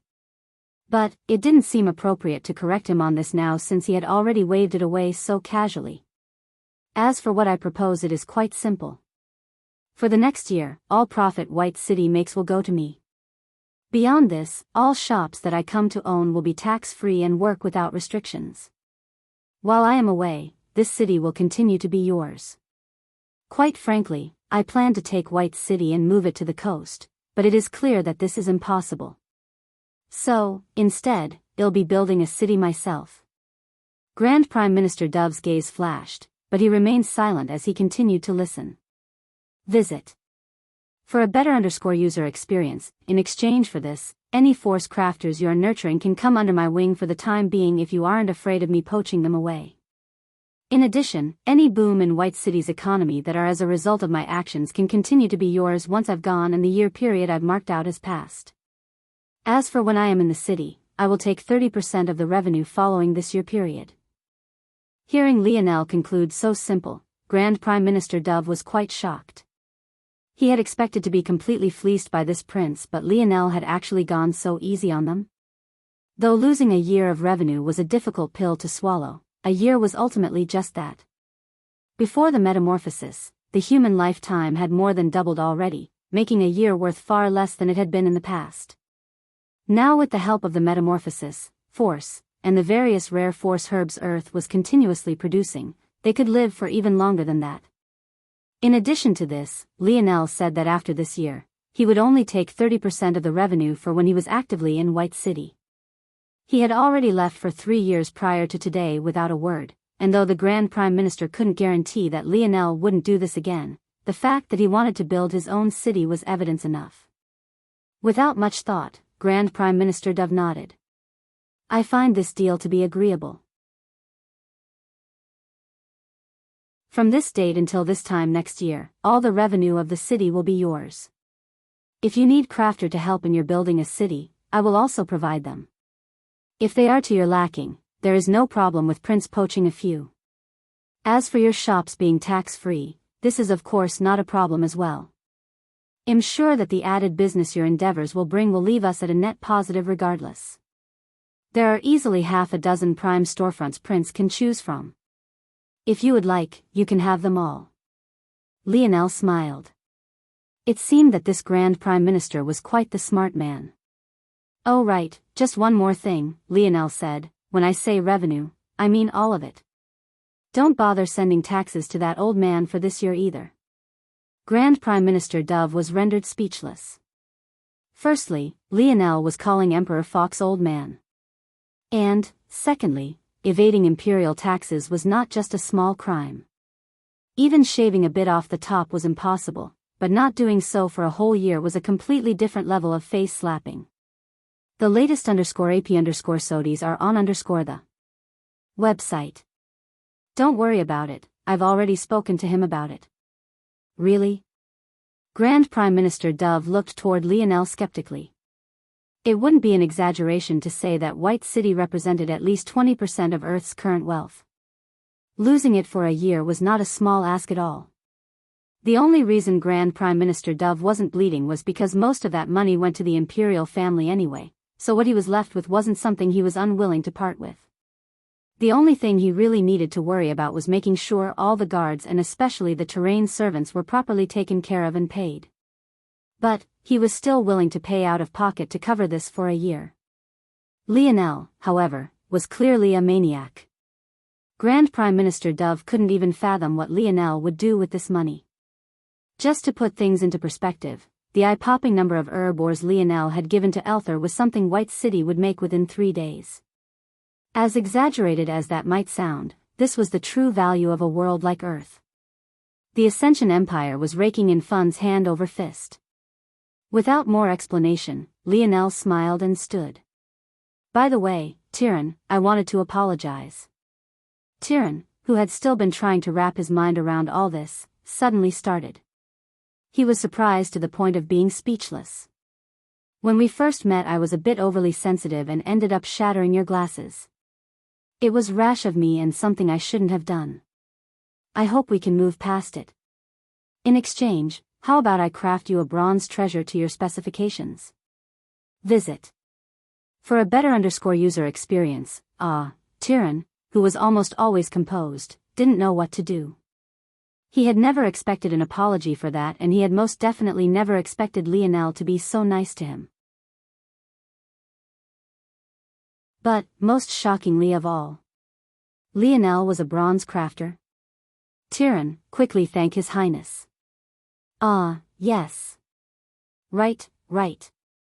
Tyrann shot up from his seat and accepted Lionel's handshake. He looked deeply into Lionel's eyes, trying to find some sort of contempt or sneer, but all he saw was warmth that made him feel almost too comfortable. The grievances he had held toward Lionel suddenly vanished into the wind and he blushed beside himself. Lionel left the corner office with a smile on his face. He realized just how correct Anya had been. If he had had a warmer relationship with Tyrann from the very beginning, instead of lashing out at him for just looking at Aina back then, maybe this matter would have gone even smoother. If he wanted to succeed, he had to lead with a smile. There would always be time for him to use his fists later if the situation suited it. Young miss. Please don't. As Lionel was about to leave the estate, he suddenly heard a familiar voice. When he looked back, he saw the butler chasing after a young lady that seemed to be in her very late teens, likely 18 or 19 years old. Despite her age, Lionel's first impression of her was that she was quite cute, in a cuddly sort of way. However, that fiery look in her eye as she stamped toward him was definitely anything but cuddly. Visit. For the best no_vel_read_ing experience.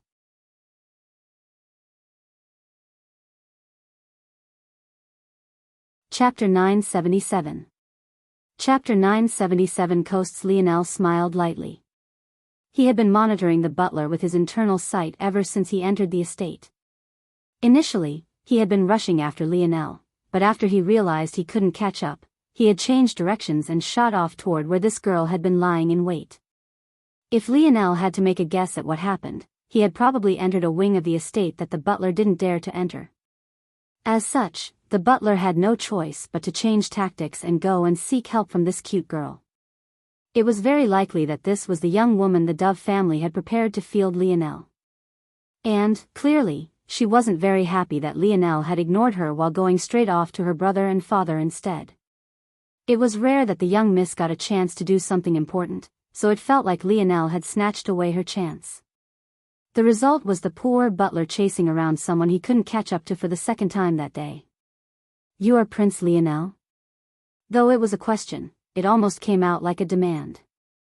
"You could say so." Lionel chuckled. "And you are?" Visit. For a better user experience, I am Avery Dove, the young miss of the Dove family. We were meant to have a meeting today, but why is it that you seem to be leaving already? Lionel looked this girl up and down, suddenly realizing something.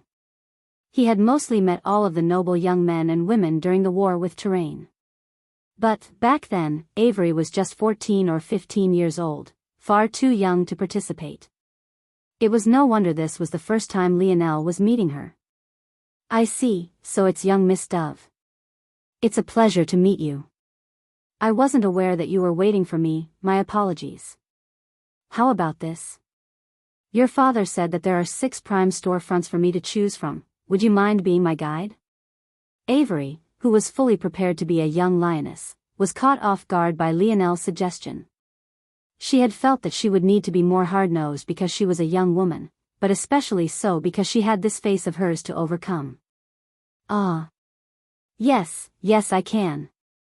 Avery didn't know the details, but she knew everything about White City.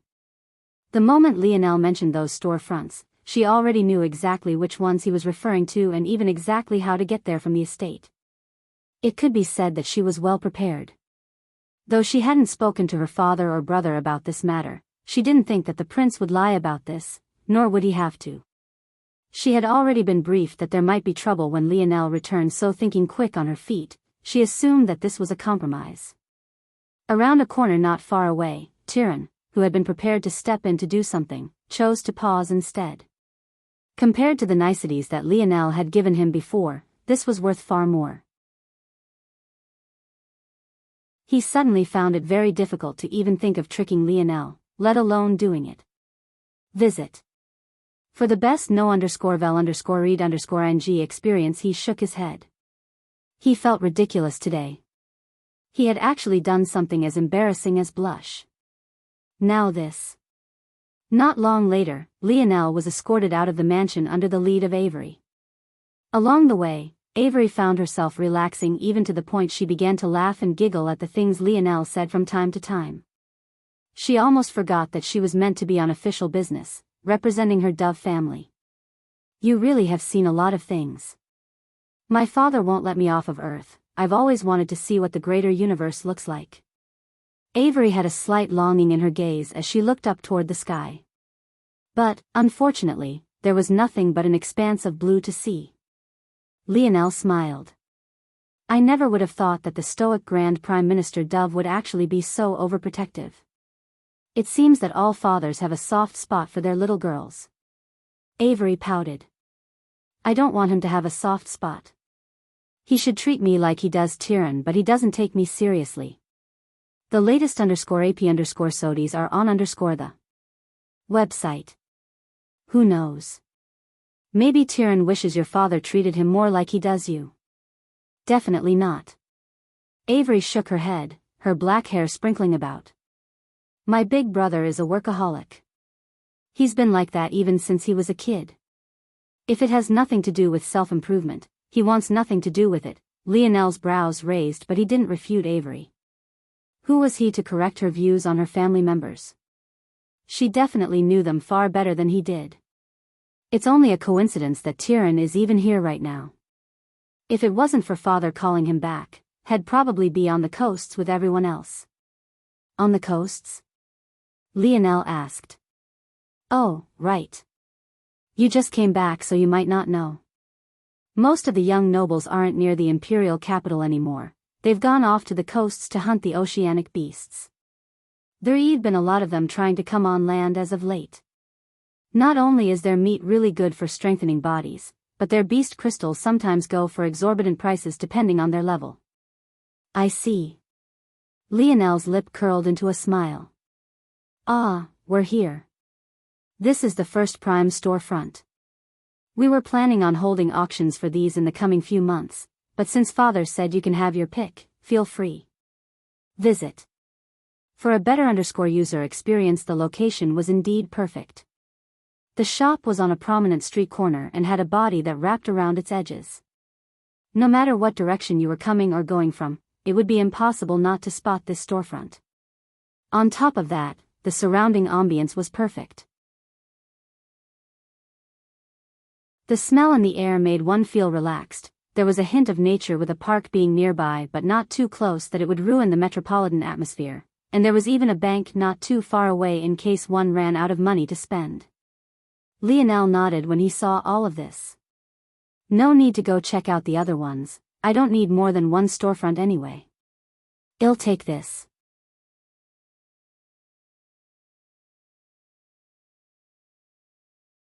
Chapter 978. Chapter 978. Beach. Avery blinked. Lionel really made decisions fast. The truth was that it didn't really matter to Lionel if there was another storefront that was a little bit better than this one. As long as it was close, as he expected they would be, his store would become the most popular among them. In fact, even if he didn't get a prime storefront, it was only a matter of time before his store still reached the top. It would just take a little longer. Do you need me to assign some people of terrain to you? They can help with the upkeep of the store and can also manage it for you. There's a small fee to pay, but it's nothing too great. It made Lionel slightly uncomfortable to hear this, but he knew it was probably the best choice so long as his grandfather followed through on his promise to integrate their later generations as one of their own. No, that won't be necessary. Lionel could just automate everything like he had with his Valiant Mountain store. As long as he upgraded it from time to time and had his people maintain them force arts, there wouldn't be a problem. Avery nodded. All right. Visit. For the best no_vel_read_ng experience. Lionel was about to say something when he suddenly sensed several responses from his talisman. He had sent out quite a few messages earlier and they had finally gathered up. It was about time for him to go. Seems that I have to go now.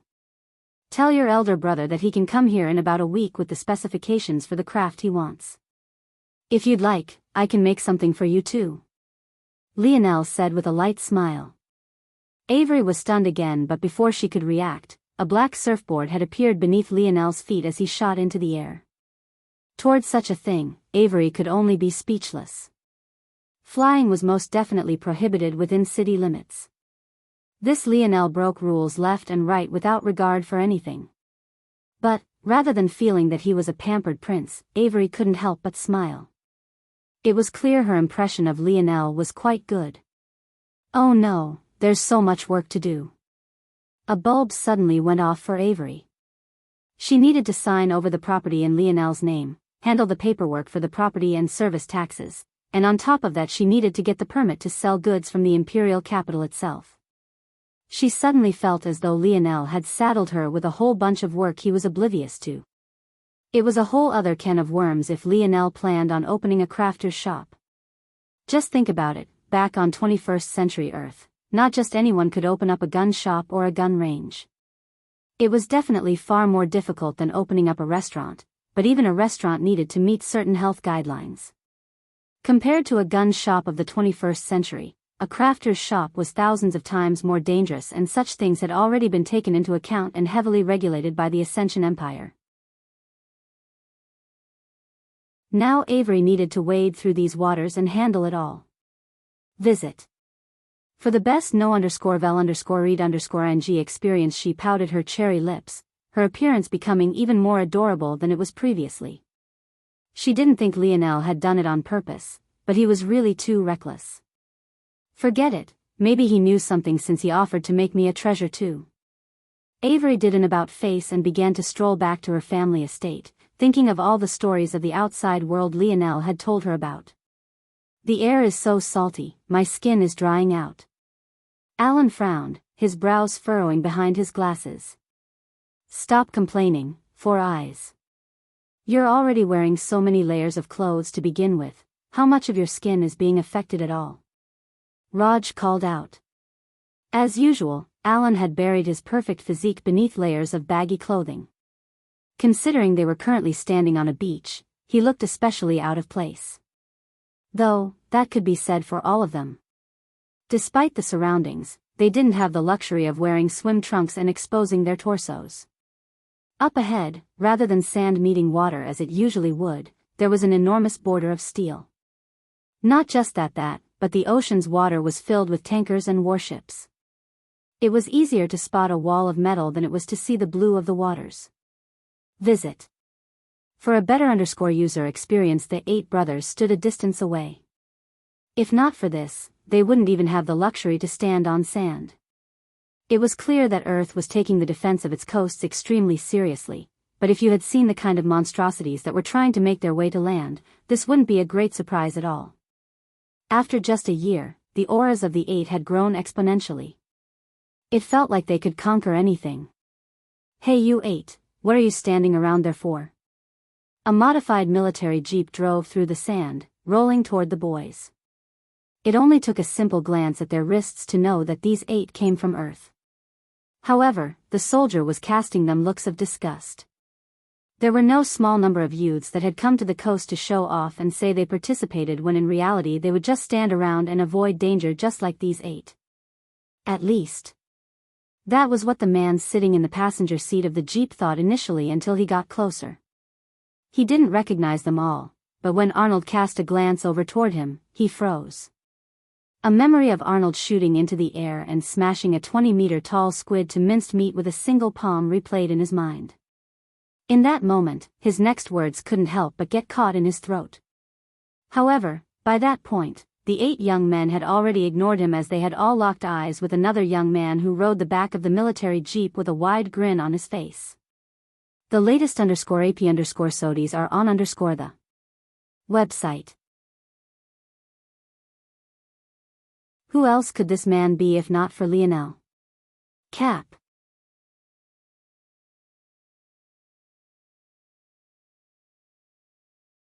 Chapter 979.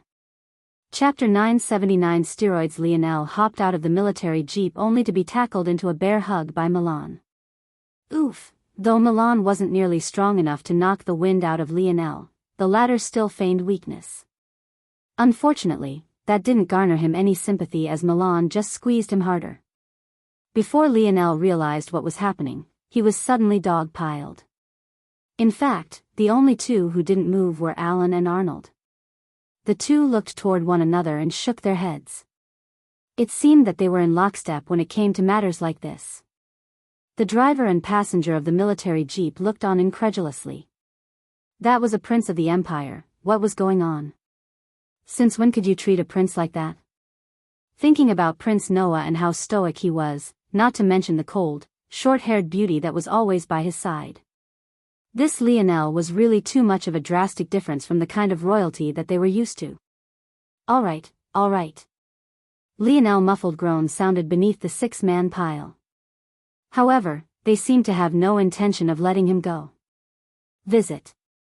For a better user experience, consider this a little punishment for leaving us for so long, Cap. Franco's voice rang through the pile, his big mouth being the first to open.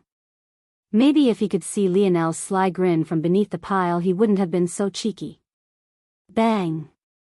Suddenly, 6 bodies went flying in all directions, flying up and outward completely out of their control and releasing squeals along the way.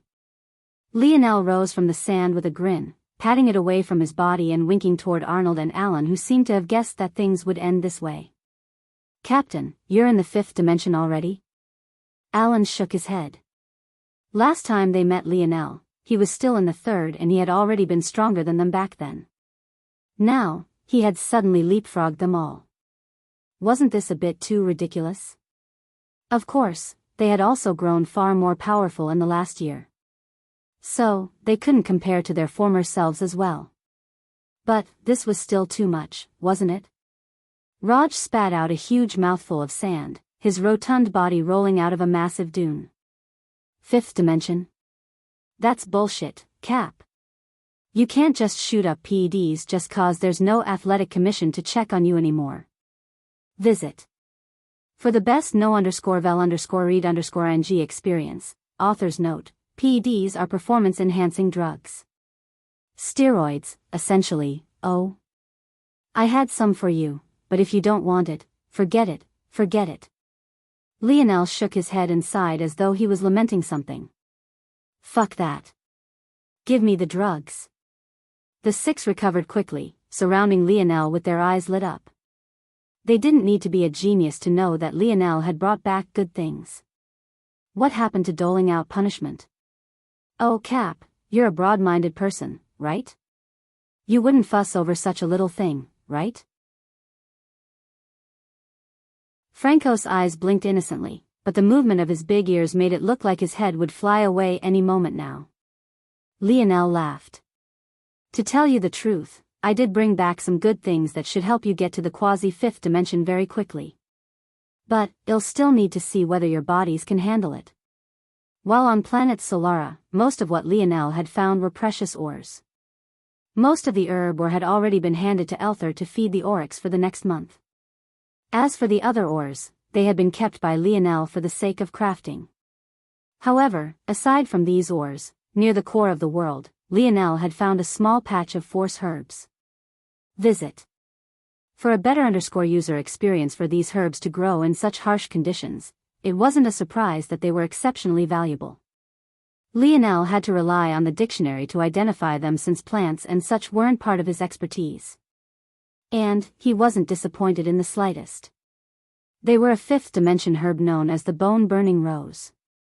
According to the dictionary, in the hands of a force pill crafter, such an herb could be used to cleanse and strengthen the body all the way through to the quasi-6th dimensional level.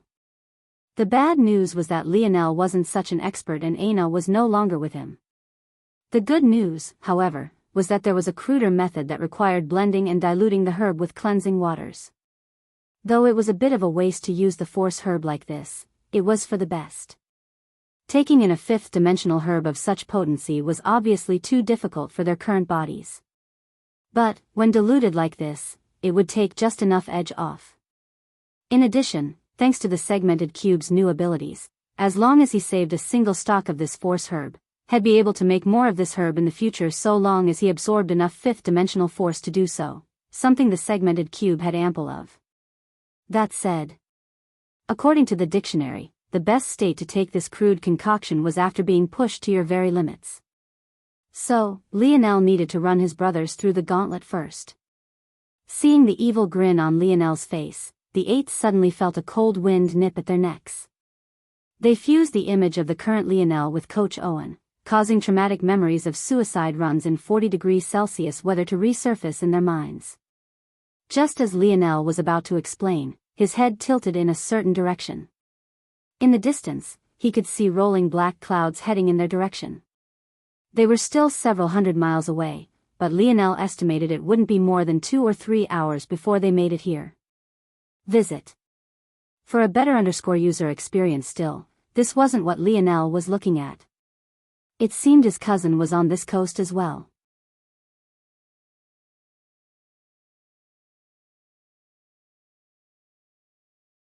Chapter 980. Chapter 983 Natural Basins. Lionel smiled as he saw Noah riding over with the daughter of the Grand Prime Minister's Scarlet family, Jessica. The two sat on the back of an enormous turtle with an obsidian black shell. It was definitely the case that this creature was being controlled by Jessica's ability, and it was actually well into the 5th dimension as well. Lionel couldn't help but sigh to himself. This was a difference in talent. From what Lionel had seen in the outside world, finding someone who could battle the 5th dimension while being in the 4th was impossible out there. But here was Jessica, who was clearly still within the 4th dimension, using her talent to control a 5th dimensional beast. In that case, couldn't it be said that she could fight across dimensions as well? The people of Earth might have been lacking in their foundation and their dimension level, but as the people of Terrain had learned firsthand, the talent granted to them by their abilities was so great that this gap could be closed. If it wasn't for the fact Lionel's ability was auxiliary and not strictly offensive, his own prowess would be even more exaggerated. Well, that might not necessarily be true. But Lionel was still a young man. He couldn't help but think that the grass was greener on the other side. As he aged and matured, he would definitely come to realize that his own ability was the most suited to him. If he had been born with an attack-type ability, let alone becoming stronger than he was now, he may very well become weaker. Noah, Jessica. It's good to see you. Lionel greeted with a smile, looking up toward them as they leaped down. Visit. For a better user experience, the two were immediately caught off guard by Lionel's greeting. This was especially so for Noah. Lionel's attitude toward him had always been lukewarm. In fact, if it wasn't for the fact that he was Lionel's cousin, he might have already died at Lionel's hands. Of course, there was a good reason for this. For one, they hadn't grown up together like many cousins would. At the same time, the first time they met was on a battlefield. After Noah tried to kill the woman he presumed Lionel loved. So, it could be said that they had gotten off to a rocky start. The reason Noah had come over despite knowing this strain in their relationship was because he always put duty before his own comfort. He and Lionel were the princes of this generation. If they were on the same coast and yet didn't meet, it would make the people conjure up stories in their mind. If the imperial family wasn't a solid block, how would the empire be whole? However, he had never expected for Lionel to greet him so warmly. It almost caused him to falter. Ah. Yes. Right. Noah forced a smile of etiquette, his white gold hair fluttering in the salty winds. Is this your cousin, Cap? Wow, I've seen him on live broadcast before. You really are a prince. Raj spoke foolish words as he tended to do, granting him a slap to the back of the head by Milan. What's that supposed to mean? You think Cap lied? Piss off, Raj snarled, rubbing the back of his head. I just meant it's kind of lame. If he was a prince, he should have told us a long time ago. Think about how many noble young women I've missed out on. The latest _AP_SODIes are on the website. Keep dreaming, even if Cap was emperor it wouldn't help you get pussy, you tub of lard. Are you trying to go, Milan? I won't let you off easy like your Papa Arnold would. The hell did you say to me? Milan reacted like a cat who had his tail stepped on. Claiming Arnold was his better was definitely a reverse scale of his. Lionel shook his head. It seemed he overthought things about these guys growing stiff in the face of nobility. Let's go over there. These guys have gotten riled up, it seems. Lionel chuckled. I don't know a lot about this coast and how things are set up. Maybe you could clarify some things for me? Noah nodded, having already regained his composure. Yes, I can do that. The pair of cousins began to exchange information and Lionel quickly gained a picture of just how things worked. When Earth was terraformed, it was designed with this day in mind, Noah explained. Though we combined all 7 continents, the truth is that Earth's mainland only has the equivalent land of about a third of that. The latest _AP_SODIes are on the website. Lionel nodded. He knew this as he was taught in school. But it was always explained away as a necessary trade-off, not something that was done out of necessity like Noah was explaining it now. Lionel could immediately think of several possibilities now that it had been brought to his attention, one of which Noah began to describe soon after. The remaining 2/3 of land was left to form underwater defensive measures. As Earth evolved beyond the third dimension, those mechanisms will only become stronger with time. The first line of defense are the 3 natural basins. Essentially, most of the main continent is surrounded by shallow water not surpassing about 20 meters in depth. Essentially, powerful marine creatures avoid these areas as they're not deep enough to live in. These shallow waters stretch out for hundreds of miles from the coast and can essentially be counted as purposely flooded lands. Lionel's gaze narrowed. This was indeed a great defensive option. Even in the rare instance a powerful creature did make a move there, it would be easily handled. The 3 natural basins are the only locations surrounding the continent where this rule is broken. Not only are the waters not shallow, they're even purposely deep. Even right up into the coast, the water is as much as half a kilometer deep. An oceanic beast might not even realize they were approaching the coast as a result of this. These basins are shaped like water droplets with a narrow coast and a wide base. This allows many creatures in, but they begin to crowd the nearer they get to the coast. This leaves us with only about 100 miles to defend. We are currently at one of the 3 natural basins, the Royal Blue Basin. Lionel shook his head. His grandfather was an extraordinary genius. This wasn't something he could deny any longer. The latest _AP_SODIs are on the website.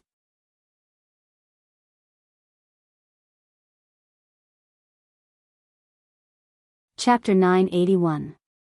Chapter 981 Storm, is it fine for the both of us to be here? Lionel suddenly asked. His reasoning was fairly sound. It seemed that Emperor Fox was once again leaving these matters up to the younger generation mostly. However, Lionel and Noah were most definitely 2 of the most talented youths Earth had to offer. To send them to defend the same natural basin seemed like overkill. Lionel had picked to come here only because his brothers were here. But, it wouldn't be much of an issue to move toward another natural basin before matters really began to get out of hand. Surprisingly, though, Noah shook his head. No, it's probably good that you're here. The northern and southern natural basins have an extra layer of defenses that come with the ice caps that surround them. The Royal Blue Natural Basin is the only one that has truly open waters, and due to the more favorable temperatures there are a wider range of species in this region as well. Lionel nodded. He hadn't been certain of where the other basins were as everything was underwater and well hidden. But, if things were like this, it was perfect. This was definitely the most dangerous of the basins. Plus, if something went wrong with the other basins, Lionel was certain that he could get there in a timely fashion. Sounds good. Lionel nodded before suddenly smiling toward Jessica. Jessica, right? If I had to guess, your Scarlet family probably controls Black City? Jessica blinked, shocked by the sudden change in the conversation. However, she didn't seem to grow as flustered as Noah, her emotions remaining even and calm. Visit. For the best no_vel_read_ng experience, yes. Why do you ask? Just a guess. Lionel smiled, not explaining himself. He still hadn't decided whether it would be worth it to build another shop or not. It might just be an extra headache for no reason. Another storm is coming. Noah's gaze narrowed. By now, the black clouds Lionel had seen earlier were visible even to those who didn't have his senses. Considering Noah's serious expression, it seemed to be something that occurred every so often. Has this happened before? Lionel asked. It happens at least once a day now, sometimes twice. We think that there might be some high-level oceanic beast with a storm ability that's directing this. Directing? When Lionel thought of Little Blackstar's intelligence, he didn't think that such a thing would be impossible. But, the question was why? With enough intelligence to direct other beasts of its kind, shouldn't this creature also be smart enough to know that the Earth's surface wasn't a place it would live happily? It's actually quite intelligent. It could be said that among the oceanic beasts it directs, at least 80% are invalids. We think that it's using us to rid its kingdom of these scourges. Visit. For the best no_vel_read_ng experience Lionel's pupils constricted. It seemed that this answered his question perfectly. He had never seen an invalid from another species, but this was a good chance to saturate the silver tablet. Lionel still hadn't forgotten that the silver tablet needed such high and pure level force to function. What better target than a whole horde of invalids coming to deliver themselves to him? Even if he wouldn't get as many beast crystals as he was hoping for, this was a good opportunity, nonetheless. Just 80%? Lionel suddenly realized an oddity. If this creature had perfect control, wouldn't it be 100%? That likely meant that this was something different from true control. Noah nodded, understanding Lionel. The storm is a bit special. It seems to accumulate a lot of the force from the death of the invalids before concentrating them into clouds. Then, it rains down what seems to be a rain infused with high concentrations of force. This is registered like a small force eruption. Invalids are the most sensitive to such changes, but normal oceanic creatures, so long as they're close enough to the coast, will sense it as well. Lionel inwardly chuckled, suddenly remembering a battle he had with a particular octopus years ago. That was back during the days just absorbing force could send a whole host of invalids to kill you. Lionel had been particularly unlucky back then as a real beast from the sea came after him while he was carrying Aina on his back. So this beast is quite stingy. Not only is it making us fight its battles, but it's not letting us benefit from the force of the invalids either. Visit. For the best no_vel_read_ng experience Lionel had to admit that it was the perfect plan. It seemed that the humans weren't the only ones who had schemers among them. But, Lionel really wanted to see which was better at absorbing force. The ability of this mysterious oceanic beast? Or the silver tablet? It's coming. Noah looked toward Jessica and nodded, hopping back onto the back of the obsidian turtle. Lionel walked back toward his teammates, his mind spinning. He almost didn't notice when he stood amidst them. When he looked up and met their gazes, he suddenly grinned as a rip of thunder boomed across the skies. Let's go. Lionel shot into the distance, 8 of his brothers following closely behind him. A line of golden energy followed him. The instant he reached the edge of the beach, he jumped, the ground beneath his feet trembling as he shot up, landing on the first enormous cruiser and continuing to blaze a path forward. In just a few seconds, the group of 9 had made it to the very vanguard, standing at the helm of a cruiser ship and watching as the ocean waves slowly became more violent, the lush blue waters darkening to the point they became an inky black. At that moment, the howl of a beast shook the skies. Visit.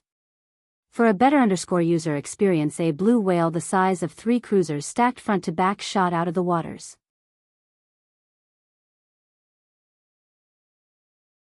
One of its white eyes locked onto them as it rolled in the skies, a blank sort of greed hidden within. Then, it smashed down onto the surface of the ocean, causing a wave that rose up 200 meters to blanket their sights.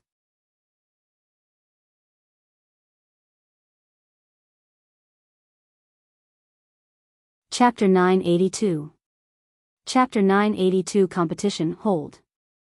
The roar of an admiral thundered in Lionel's ears. This region was under the control of Unit 7, which was under the command of Tier 7 Admiral Ellie. As one of the 3 central pillars of this natural basin, he was unfazed by this rolling wave and hardly reacted to the sudden appearance of Lionel and his brothers. As far as Admiral Ellie was concerned, the main backbone of this defense was and always would be the military. He would let these youths do as they pleased, but he would continue to command things as though they weren't there. The day he relied on these talents would be the day he died an early death. The 200-meter-tall wave seemed to cover all things. But, this was hardly the most fearsome part of it. Hidden within, a whole host of carnivorous fish baring their teeth and beady little white eyes wiggled about, shooting forward outside of their control. However, while they might have struggled initially, when they caught the scent of fresh meat coming their way, they completely stopped. They rode the wave, a menacing killing intent bearing down on the souls of those on the backs of the cruisers. By now, many of the youths who had come here for fame and glory had long since taken a back seat. This wasn't the first storm they were experiencing, and they realized that they were in way over their heads. At least some of them, anyway. With this shedding of the weak, all those who stepped forward now were the cream of the crop. Despite the looming death wave that hung over him, Lionel turned his head to the side, and locked eyes with a young man standing at the helm of a cruiser to his left. Much like Lionel, he too ignored the wave, having glanced toward Lionel's direction. Visit. For a better user experience, if Lionel had to describe this young man in one word, it would be vampire. If he had to describe him in two, it would be handsome vampire. The young man was as thin as a pole, but had extraordinarily broad shoulders. His skin was an almost sickly pale color, as though he had just risen from a coffin, and he stood at nearly 7 feet tall. As though that wasn't damning enough, he had long, fluttering black hair that reached the small of his back, shimmering crimson eyes, and a nose and jawline so sharp that they could cut glass. The young man, seeing that Lionel was looking at him, smiled lightly. He crossed an arm across his chest and bowed slightly, a formal greeting of nobility. It was clear that he recognized Lionel as a prince and was adequately respectful considering the circumstances. Lionel smiled as well, returning the gesture. This was his very first time meeting someone from the moon. It seemed that they lived up to their reputation. Let alone the young man, all the youths that followed him had exceptionally pale complexions and tall statures. Even the women were well over 6 feet tall. Despite being separated by almost 300 meters, Lionel and the young man interacted as though they weren't more than 3 meters apart. The young man took this especially seriously as he actually began to mouth words toward Lionel. For Lionel, it was child's play to read the lips of someone. He immediately understood what this young man was saying. A competition, huh? Lionel grinned, gazing toward the people with the young man. He just so happened to have 8 people following him as well. All right, Careless. I accept. Careless' smile brightened. All around him, the air began to crack like shattered glass, causing Lionel's gaze to narrow. Visit. For the best no_vel_read_ng experience, what a powerful spatial ability. Careless' excitement alone seemed to cause the world to tremble and crack at its seams. He didn't seem impacted by the fact this was among the most sturdy fifth-dimensional worlds there was. You heard him, boys. What do you say? Lionel's aura changed, his pale violet eyes blazing to life. Hold. Admiral Ellie roared again. In that same moment, Arnold slapped his palms together. The sound was so loud that even the claps of thunder above were drowned out. Universal force blazed to life around him. Lionel grinned. Careless grinned. Without a word, their teams shot out, the 2 young men still staring each other down as though they hadn't noticed the change behind themselves at all. Arnold took the helm, his strength soaring as his enormous body bolted through the air. His muscles rippled, his shirt shattering as though it was made out of glass and not pliable fabric. Whether it was his broad back or chest, it was filled with striations that shook one to their core. He rose his large palms into the air, universal force swirling about him. In one moment, everything seemed normal.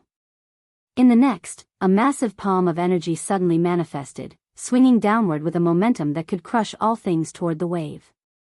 Visit. For the best no_vel_read_ng experience opposite Arnold, a young lady had also jumped into the air. Joyce's aura flourished, her tiny fists tucking against her body before shooting out like blazing meteors. At first, the energies that coated them were just the same size as the fists they came from. But, in the blink of an eye, it multiplied to a size that matched Arnold's palm. Bang! Bang! Bang! Bang! In an instant, a wave that rose up more than 200 meters was crushed. 2 holes, one shaped like a palm and another shaped like a fist, tore through, taking with it hundreds of carnivorous fish. At that very moment, both Lionel and Careless stretched out a palm. The 2 never took their eyes off of one another, but it was as though they could already see the blue whale on the other side of the 2 holes. Space shattered around Careless' palm while a massive shield of translucent gold crystal formed before Lionel's. The world fell into absolute silence for a moment before a beam of grayish-black and a laser of bright white gold tore through it all. The blue whale that had risen into the skies again intent on sending another wave forward froze in the air. For a moment, it seemed as though nothing had happened, the world entering a state of stillness. But then, it happened. Two enormous, bloody holes were torn through the blue whale's body. In the blink of an eye, it had lost 99% of its head, leaving nothing but a thin film of flesh and gore that had been the distance separating Lionel and Carolus' attack. Bang! Visit. For the best no_vel_read_ng experience, the blue whale fell back to the ocean, dyeing the surface crimson. Just 2 chapters for today, June 20th, 22.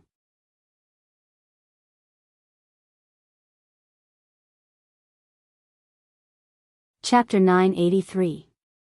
Chapter 983. Beginning. The blue whale's corpse caused another enormous wave to shoot upward. However, the 16 men and women had long since been prepared, shooting through the holes Arnold and Joyce created to face the next oncoming curtain of black water. Drake took out a twin pair of pistols as he landed on the surface of the water, a layer of force protecting the soles of his feet. A twinkle lit in his eye when he raised them up, exuding an air of confidence the rookie hadn't had before. SHU. SHU. SHU. His fingers began to move in rapid succession, causing another projectile to flash outward with every squeeze of the trigger. It felt as though he had the entire world within his domain. Every single one of his shots, without fail, pincered the brow of a carnivorous fish. It didn't seem to matter whether they were hiding deep within the black waters, nor did it matter that their images were distorted. None of it could escape Drake. The other 7 dropped down along with him. This time, Milan took the helm, a deep snort erupting from the depths of his chest. "You think you can just blow a single hole through the wave and call it a day, Arnold?" "Ha!" Milan's deep rumbling voice shook the waves beneath his feet, his force rising to an unprecedented degree.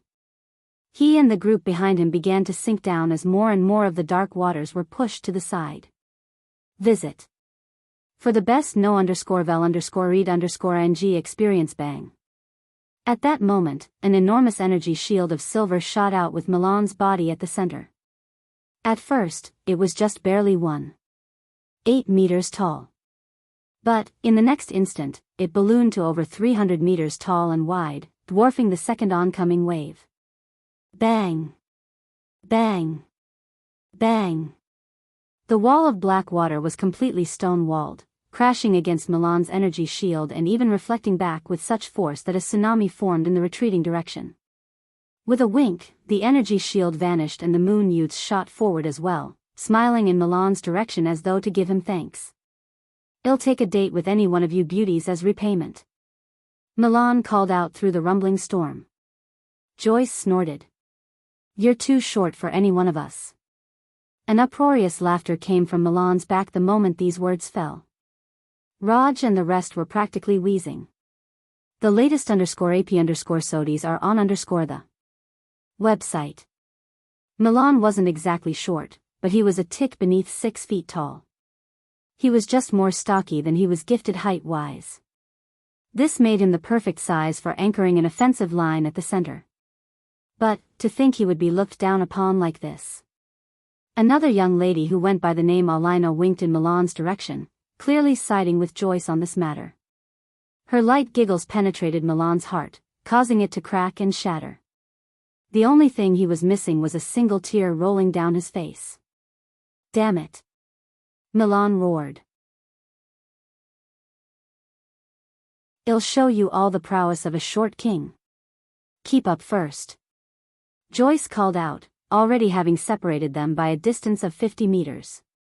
Every time her fist flashed, an abyssal hole would form on the water's surface, mincing the fish that were just below into minced meat. Soon after, a whirlpool of surging black waters would form. The result was the ocean's surface growing more and more volatile every passing moment. The tsunami Milan had just reflected back began to roll backward, but the group of 16 was completely unfazed, their synergy only seeming to increase with every exchange. Alina's delicate feet touched the surface of the water. In the blink of an eye, several spiraling water javelins formed around her. And yet, they reflected with such clarity that it almost looked as though they were instead polished works of black glass. However, as beautiful as they were even more deadly. These javelins shot forward, skewering the carnivorous fish. In fact, every one seemed to reap the lives of at least 2 or 3. Though not as devastating as Joyce's fists, they were much faster and there was an endless supply all around. Visit. For the best no_vel_read_ing experience. Just when it seemed that the tsunami would come back to wipe them out, Alina stretched a hand forward, causing the rolling waters to stop in its tracks. The fish within began to whine and struggle, suddenly finding it difficult to move within. Then, in a motion that could only be described as casual, Alina squeezed her palms shut. There was no eruption of blood, no shocking screech. There was just a sudden vacant noise. A chattering of teeth that they had gotten used to, knowing it was coming from the carnivorous fish, vanished. If it wasn't for the rumbling thunder above and the rain that was slowly beginning to fall on the battlefield, the silence would be pregnant. Milan's roar was cut short by this sight as he stared at Alina's back view. He looked as though he had been shocked out of his wits. He pressed his lips together, seemingly too scared to say anything more. At least, that was what it seemed like before his pursed lips began to whistle. "Hey, tall beauty, wait for me!" Milan suddenly called out, shooting forward. "Forget him, I've got the height you want." Raj called out. "And you've got the flub she doesn't." Milan chided without looking back. The group shot ahead together, their momentum only growing as though they were just getting started. Visit. For the best no_vel_read_ing experience. By this point, their display had already raised the morale of the Ascension Empire military by a great deal. It wasn't just them, but the youths who had come here to display their talents also felt emboldened. There were more than 100 kilometers worth of coast to defend, so it wasn't surprising in the least that there were many other groups displaying the same kind of valor. Lionel's brothers and these moon youths were as well. However, as the rain began slowly picking up from a drizzle, to a storm, and eventually becoming a torrential downpour that made it difficult even to see a meter ahead of yourself, it became very obvious, very quickly, that this was just the very beginning.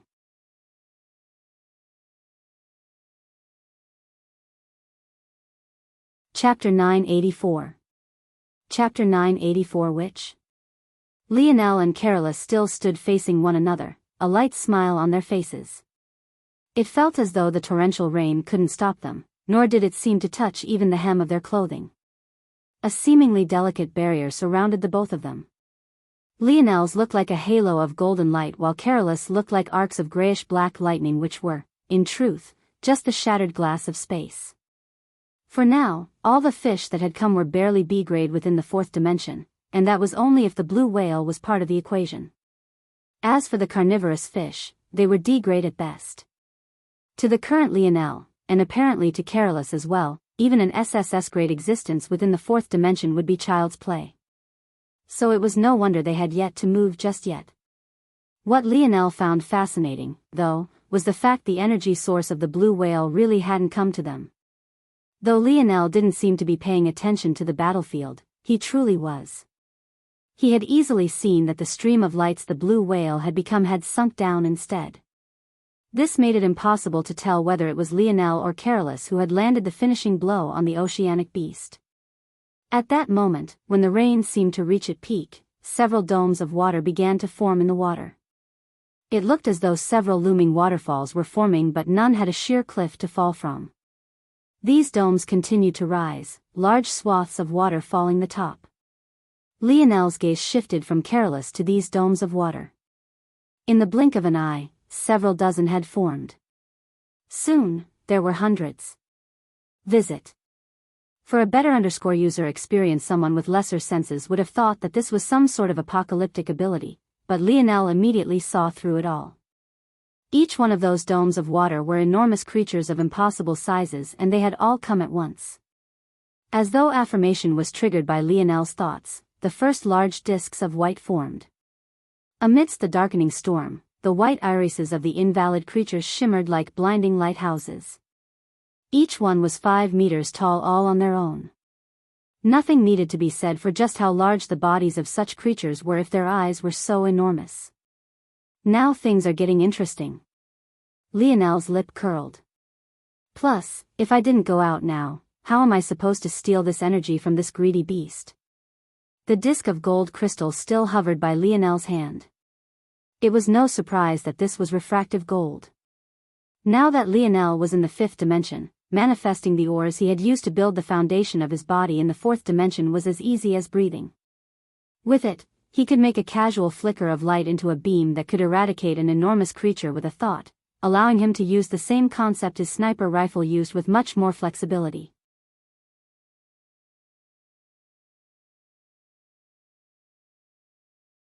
With a glance back toward Careless, Lionel left him a smile before they both shot out. Lionel stepped into the air, plates of earth manifesting with his thoughts. Visit. For the best no_vel_read_ing experience. As for Careless, he too stepped into the air. However, what was shocking was that his steps caused cracks of space to form. It was like he was stepping on space itself to ascend into the skies, a sight that showed just the level of control he had over his spatial affinity. At the same time as these two moved, no small number of others who deemed themselves to be on the same level did so as well. Among these, there was of course Jessica and Noah. Lionel, though, wasn't thinking about these individuals at all. He truly wanted to see just what sort of creature he was up against. The heads of the creatures finally rose up completely, the last of the water falling from their skulls to reveal colossal squids with bulbous heads that shimmered with various shades of pink to violet. Lionel's gaze flashed, several plates of refractive gold appearing around him to total 9. Not a single one was more than foot wide. But they alone exuded a murderous aura so potent that it felt like everyone around Lionel should retreat as far as possible. Like this, Lionel stood in the skies having swapped in his plate of earth for his black surfboard. His hair danced about in the wind as the torrential rain seemed to wrap around him, not touching a single inch of his clothing. A hand rested in his pockets while the other stretched outward, causing the 9 shields of refractive gold to rotate about in a circle before him. Visit. For a better user experience SHUU. In that moment, a beam of golden light tore through the skies, piercing the head of a colossal squid. Compared to the enormous size of the creature, it looked no different from a needle poking at a human. And yet, the eyes of the colossal squid seemed to dim. What once was a gaze as bright as a lighthouse faded and the creature began to collapse. However, before it could even hit the dark waters, it turned into motes of light. Lionel seemed to have almost not noticed the change at all. His 9 shields of refractive gold rotated once. The result was another beam of gold tearing its way forward. With every rotation, another colossal squid fell. They seemed to not even get the chance to attack before they were mowed down. As though a human machine gun, Lionel glided through the skies. His every action reaped another life. At this point, even Careless' lip was twitching. It had only been a single minute but Lionel had already taken out over 60 of the colossal squids. What kind of competition was this, exactly? He could tell that Lionel was making it look so easy because he was pinpointing their crystals and shattering them with a single strike. But, if it was so easy to find such a thing within such an enormous body, wouldn't everyone be doing it? Visit.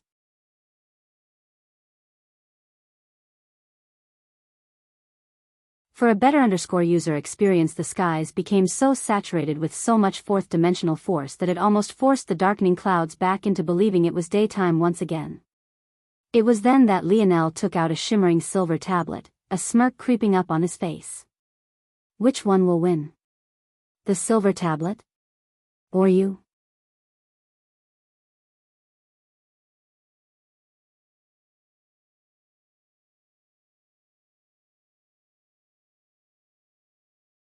Chapter 985. Chapter 985 Reawaken. The result was beyond Lionel's expectations. Though he had expected the silver tablet to win out, he hadn't expected the result to be so exaggerated. Let alone the force of the invalids, it felt as though all the force of the world had suddenly surged toward him. In fact, he felt that much the same way this mysterious creature had somehow gained the ability to break the rules of the universe, so too could this tablet snatch the force of invalids others had killed. I see. With a bit of conscious thought, the tablet seemed to react to Lionel's wants, only snatching up the force provided by the squids he had defeated. With his speed, he didn't feel like he needed to snatch from others. The results spoke for themselves. Every step Lionel took through the air, another colossal squid would fall without even a chance to fight back for even a single moment. From below, his teammates shook their heads. What a show-off.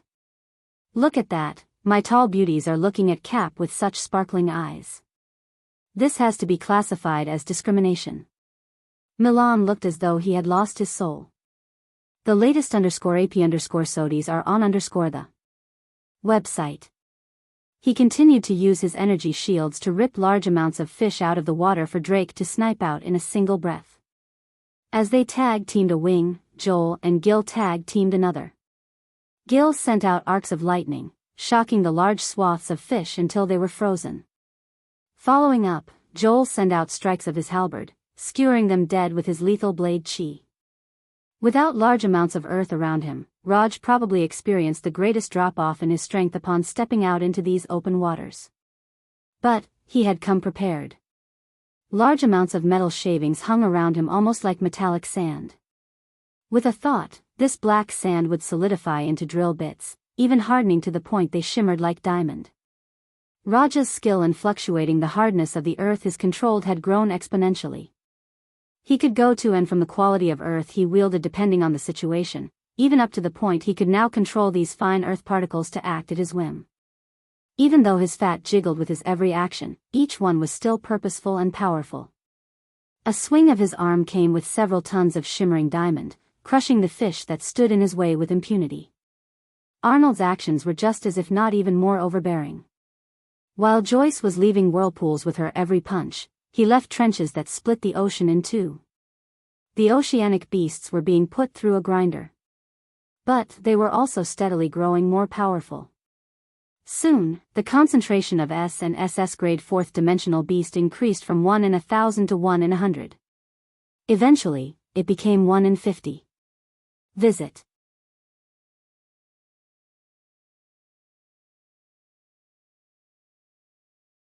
For a better user experience when things reached this point, the group of 16 could no longer push forward with naked abandon.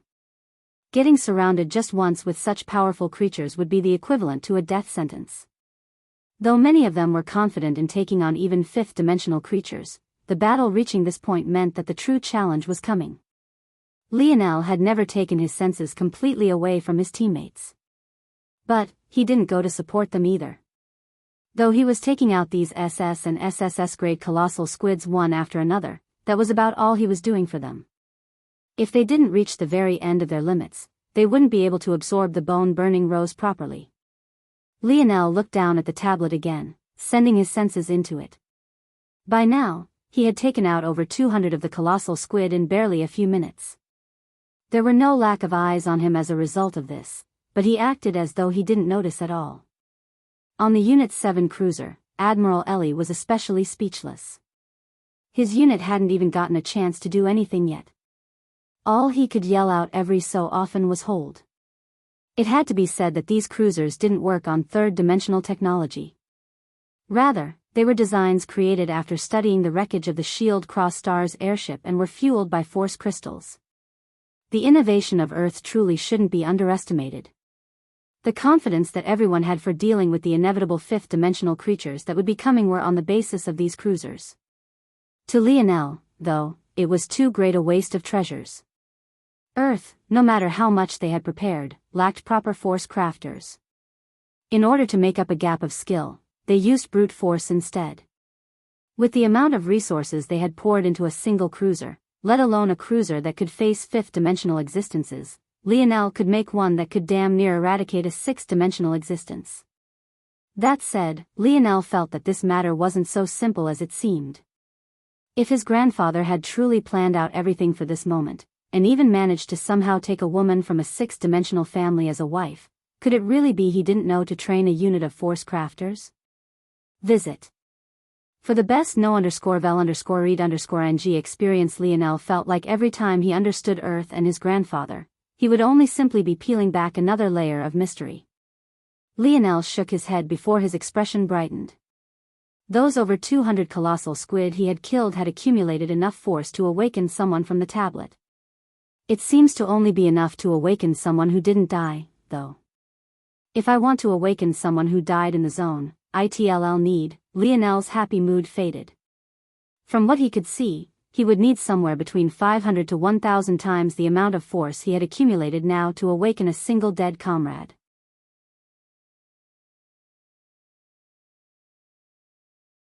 But that person would be only the most normal of soldiers. If he wanted to awaken a talent like his good friend Rollin, he would need as much as 10,000 times the amount he had now.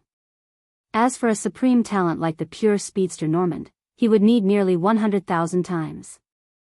Lionel exhaled a long breath when his head suddenly snapped in a particular direction. HM. The latest _AP_SODIs are on the website.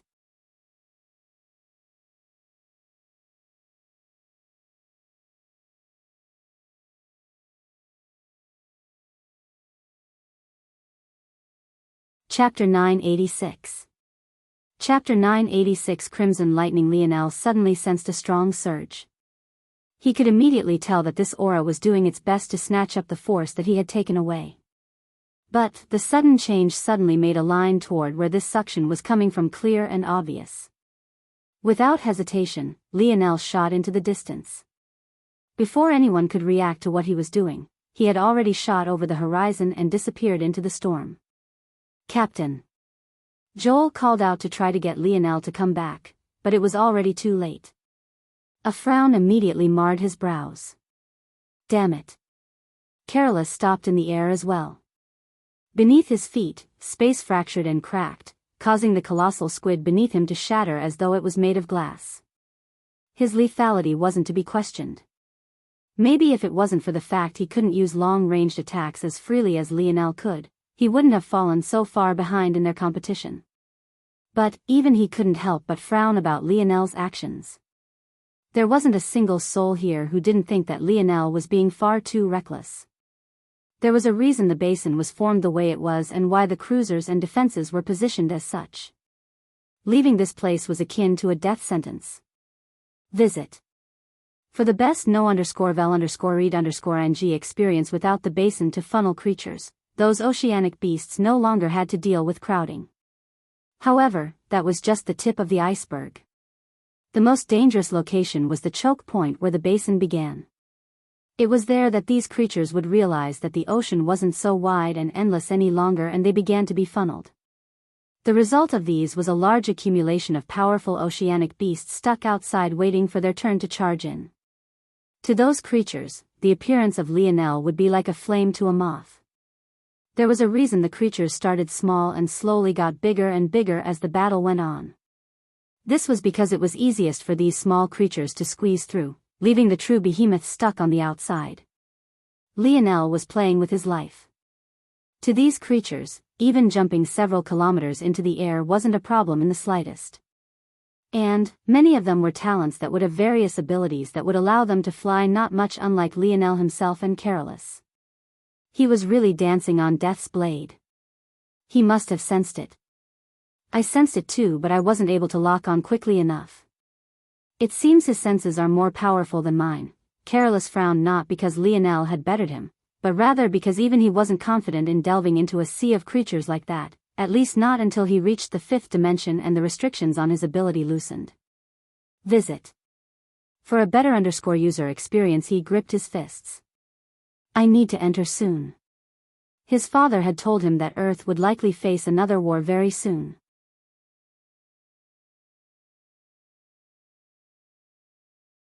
In fact, their enemies might very well be bearing down already. He couldn't afford to be slow. Lionel continued to shoot forward. He had, in fact, heard Joel's call. But everyone was still underestimating him, quite frankly. With his senses, he could blanket hundreds of kilometers with his internal sight.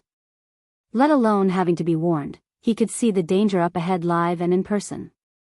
There was no surprise waiting for him. But if he could kill this creature, he would effectively solve all of Earth's problems in one sweep. He too could tell that there was likely war looming over the horizon.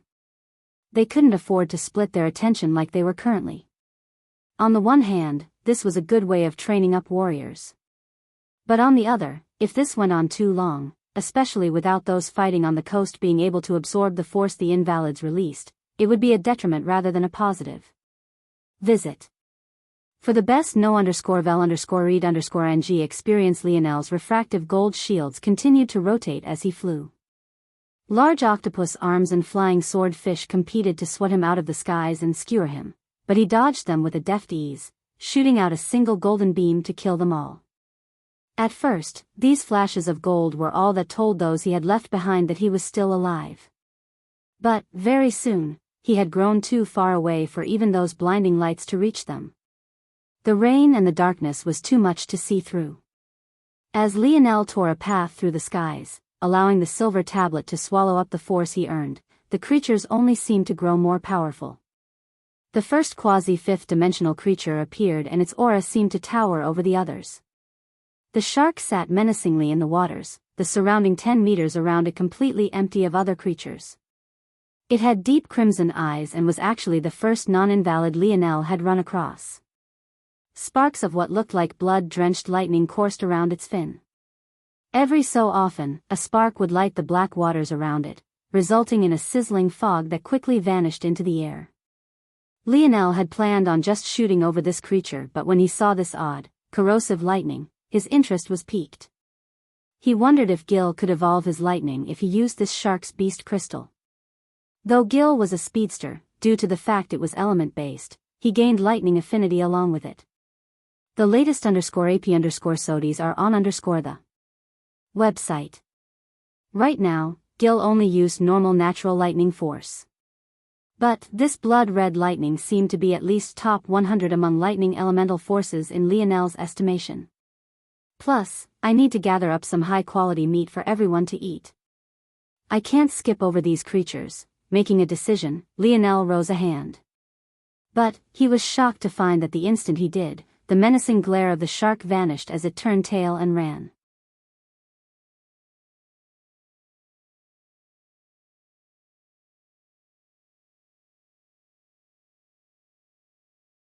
Chapter 987.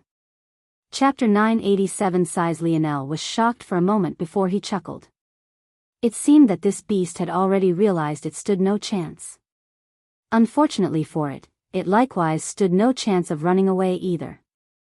Lionel shot downward, weaving through the several suction-cupped arms of the enormous octopuses and squids in the surroundings. The jet-black surfboard touched the surface of the water, shooting after the shark. However, seemingly realizing that it was being chased, the shark dove into the sea, diving downward as it continued to swim away. Lionel's gaze narrowed, but he also dove downward without hesitation. That said, he wasn't completely unprepared. He pressed his palms forward, causing 4 triangular sheets of fourth-dimensional star core to form. They pressed together, forming a prism without a base and allowing Lionel to drill into the ocean. It shot forward with such speed that an air pocket formed right behind it, leaving Lionel untouched. At the same time, the 9 shield of refractive gold shattered beneath the water pressure and speed. Unfortunately, the reason the Lionel had to rotate the gold crystal shield to begin with rather than just continuously using one was because he had to repair them after each use.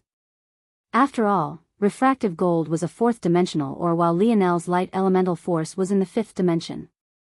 The fact that it could even survive a single beam was a testament to Lionel's crafting skill in choosing the perfect crystal structure. But, now that Lionel was rushing forward like this, their fragility was exposed. In addition, Lionel knew that the beams of light he produced with the shields wouldn't be enough to kill this shark. That was why he hadn't even tried. It was fine for dealing with cannon fodder of the 4th dimension, but a creature so close to the 5th dimension, especially one that was living like this, was a completely different story. Luckily, Star Core was known for its sturdiness, allowing Lionel to keep up the speed. Visit. For the best no_vel_read_ng experience soon, he caught up to the shark at the point they were already 100 meters below surface level. A spear appeared in his hand and a low roar left his lips. The moment it did, a surge of force shot out from Lionel's body, causing a sphere of air to appear around him as all the water in the surroundings was forced away. The shark suddenly found itself like a fish out of water, gasping for breath without recourse. It fell through the air pocket, flailing about. Unable to fight back, it could only watch as Lionel severed its head from the rest of its body. What a large shark! The shark was at least 50 meters long. Lionel wasn't exactly a marine biologist, but he knew enough to know that creatures of this size should be rare, even in the sea. And yet, it felt like they were suddenly everywhere now.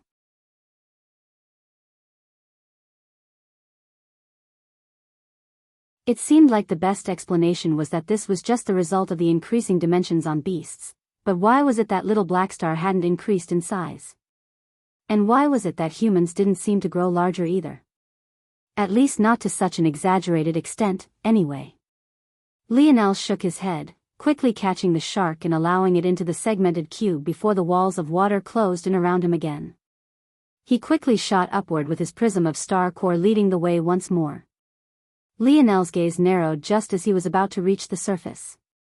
With a flick of his fingers, his star core prism split, a rush of water threatening to crush him the instant it did. But he was prepared for this long ago. With a clench of his fists, Lionel sent a punch surging with universal force flying forward. Visit. For the best no_vel_read_ng experience bang. Bang. Bang. The column of water shattered. At the same time, four blade-like pieces of star core shot out, slicing apart tens of oceanic beasts into minced meat as Lionel rose back into the skies, a rain of blood that soon turned to motes of light hovering around him.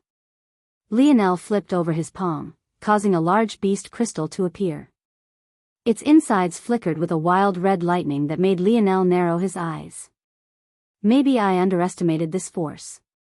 Top 100 might just be a minimum. The force was weak to him because it was still fourth dimensional and it had come from a beast he easily killed. But this was mostly because Lionel himself was in the fifth dimension. This had little to do with the actual strength of the lightning. After all, not every force could be as powerful as his Scarlet Star Force, capable of injuring those even dimensions above it. The fact that this lightning could catch his eye at all was a testament to its strength. Lionel nodded and put the beast crystal away. Even if he didn't end up giving it to Gil, he still hadn't forgotten that he had mainly come here to earn money to begin with. That said, Lionel had a feeling that the beast crystal of the creature controlling all of this would be far more valuable. Lionel tore a path into the distance but very quickly came to a stop again. What he saw this time left him speechless. A beaver the size of a mountain. A crocodile that dwarfed a blue whale. A black swan twice his own height. Swordfish so numerous they formed several formations of their own. Ravenous carnivorous fish led by a rainbow-scaled piranha that looked like it could be its own island. This sort of lineup was enough to make anyone go numb, but Lionel was speechless because of something completely different. Visit. For a better user experience, this creature is actually so cowardly. I'm still hundreds of miles from its locations and yet it already sent this sort of vanguard after me. Lionel knew now that the creature couldn't move far from the location he sensed it from, or else the storm would disperse. That much made sense.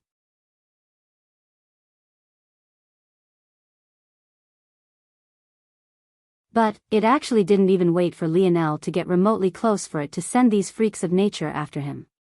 The only way for these creatures to have gotten here now was for them to have been sent the instant that creature felt Lionel lock onto it. For one, for this creature to actually sense Lionel's internal sight was one matter. Even when Lionel was in the third dimension, no one could do that. And yet, this creature had, even though Lionel was currently in the fifth dimension. Secondly, for the creature to react like this only had two explanations. Either it hated taking risks or it was cowardly to an extreme. How could Lionel not be speechless? To make matters more shocking, Lionel had yet to run into a single fifth-dimensional beast in his time here, but there were suddenly hundreds of them before him now, including the school of endless swordfish. At least they're all Tier 1. Lionel was about to learn very quickly that a Tier 1 talent from Earth meant something far different than a Tier talent from the worlds he had been running around on recently. A A Tier 1 talent from a world like this that also happened to be a beast. Well, that was another sort of death sentence altogether. It could be said that everyone was perfectly correct that Lionel had gone out seeking to die. The latest _AP_SODIs are on the website. At that moment, the mountain-sized beaver suddenly raised its flat tail. In that instant, Lionel's pupils constricted into pinholes.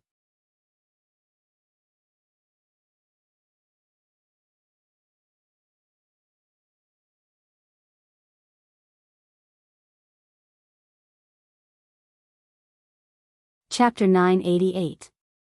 Chapter 988. Mountainous creatures shit. Just the wind pressure of the beaver's tail alone almost sent Lionel flying into the distance.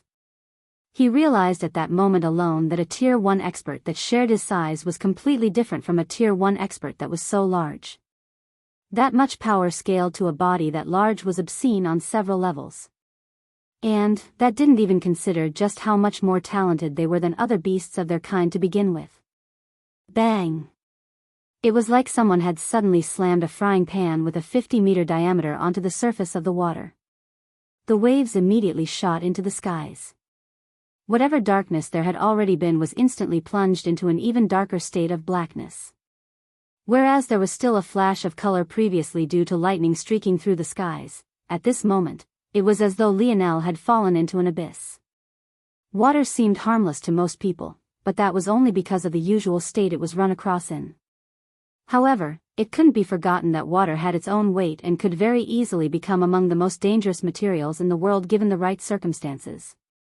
Lionel saw this wave as hardly any different from how a normal human would see a palm swipe from a grizzly bear. Visit. For the best no_vel_read_ng experience without hesitation, Lionel immediately activated his bronze runes and donned his silver divine armor. Reflecting beneath the blacks, the silver gained a dark hue to it that gave it a sinister vibe. The instant his visor covered his gaze, the surfboard beneath Lionel's feet vanished as he truly stepped into the air. His body blinked and vanished, appearing past the tall wave and above the beaver. With a spin of his spear, his universal force and spear force surged, the golden mark of a spear appearing to hover before the forehead of his helmet. However, before Lionel could even attempt to end the beaver's life, he felt several dangerous auras lock onto him. Lionel could hardly react as dozens of swordfish shot out from the dark water. They pierced through the heavily falling rain and the fog of darkness like cutting blades. They were so fast that Lionel's internal sight almost failed to lock onto them, causing his pupils to constrict. There coordinating, Lionel's blackwood spear immediately shifted, his feet sweeping through the air as he changed his stance. He took a heavy step backward, causing a boom across the air and instantly sent over 10 piercing strikes forward. Dang! Dang! Dang! Dang! The odd sound of a cross between his flesh and blade resounded. Lionel quickly deflected many of these swordfish, sending them flying past his shoulder. However, these well-coordinated attacks didn't seem to have any intention on stopping anytime soon. The latest _AP_SODIs are on the website. Lionel had hardly finished his last pierce when a flutter of black appeared before him.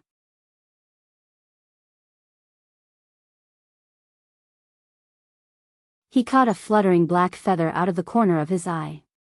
In most circumstances, it would seem like an ominous sign, and that it was. The black swan seemed to have only needed a single flap of its wings to appear before Lionel. Its wings were coated in a dark, scythe-like energy that split the air in its path. Lionel almost didn't notice its presence, and when he finally did, its wing was already before his throat. It was right at that moment that Lionel's demeanor changed. It only took him a few exchanges to understand that these weren't simple opponents. Not only did they seem to have intelligence matching that of humans, but they also had individual power that made him feel somewhat numb. Any singular mistake might truly cost him his life. In that case, it was time to be serious. Beneath his visor, his expression suddenly became a deathly cold.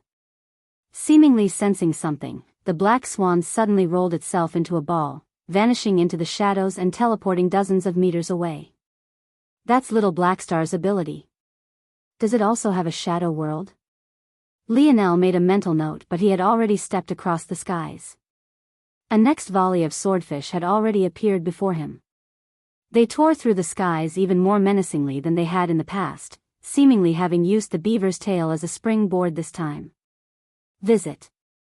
For the best no_vel_read_ng experience. Another wall of wind threatened to send Lionel flying into the distance, but he held his ground, the tip of his spear vibrating for just a moment.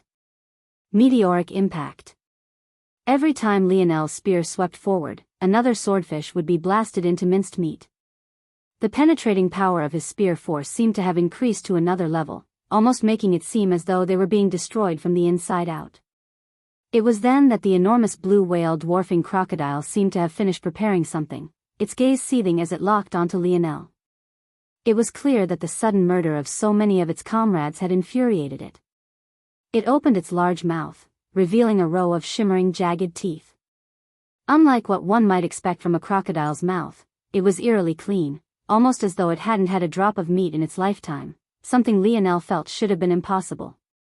However, what happened next gave Lionel all the explanation he needed.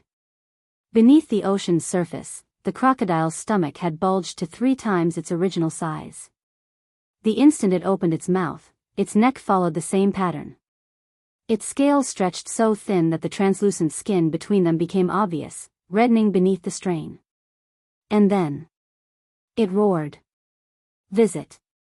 For the best no_vel_read_ng experience, a jet of a water the likes of which put the previous wave to shame suddenly erupted.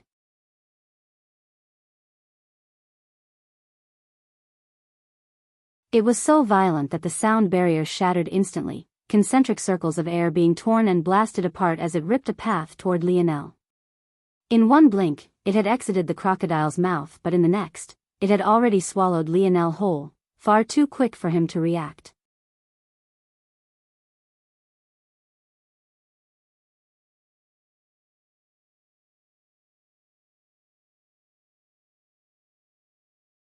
Chapter 989. Chapter 989. No way. Lionel felt as though all the bones in his body were being shattered. Even his divine armor cracked in several places, finding it difficult to hold up. It was though he was being crushed by a continuous wall that only seemed to grow more powerful as he was shot into the air. Blood flew from Lionel's mouth, marring the inside of his silver helmet. He knew well that if it wasn't for his divine armor's space domain being activated by him in the last moment, he would have already been crushed into minced meat. By the time the last of the water vanished, Lionel had been blown so high into the atmosphere that he could see the light of day again. His armor was filled with cracks from head to toe and his body felt like it was on the verge of collapsing. It was only thanks to a combination of his spatial domain and his metal body that he was still able to hold on to his consciousness. Damn, Lionel coughed. If only he had the luxury of taking a breathing. Unfortunately, that was exactly what he didn't have. Seemingly sensing that Lionel was somehow still alive, the black swan appeared from thin air, delicate black feathers once again signaling its appearance. Its wings pierced toward Lionel's neck once again. Somehow, its feathers felt like an abyssal black hole. They had no weight or depth to them and seemed endless. A single touch from them could result in someone becoming just as empty. Visit. For the best no_vel_read_ng experience before it could slice through Lionel, he vanished once again. His body might have been collapsing, but his dream force was just fine. There was nothing in this world stopping him from casting spells, nor did he have any intention of dying in this place. The black swan seemed to realize that something was wrong, but it was already too late. Valiant seal. To form 4 pillars took more than half of Lionel's stamina, but that was if he was on the ground. Because he had to accumulate his own earth force without relying on the earth, the difficulty suddenly skyrocketed, taking with it at least 70% of his stamina. However, this time, Lionel felt he only needed 3, so it took up just over 50%. At that moment, the skies trembled, 3 pillars etched with ancient carvings appeared around the black swan in an instant. It immediately tried to blink away as it had done before, but just when it rolled onto itself, vanishing into the shadows to blink away, there was a sudden spine-tingling sound of bones snapping and breaking. Bang! The neck of the black swan was twisted into an odd angle. Lionel hadn't even needed to do anything before its vitality began to fade away. Visit. For a better user experience as expected, the Black Swan wasn't teleporting, it was rather moving through space at an alarming speed.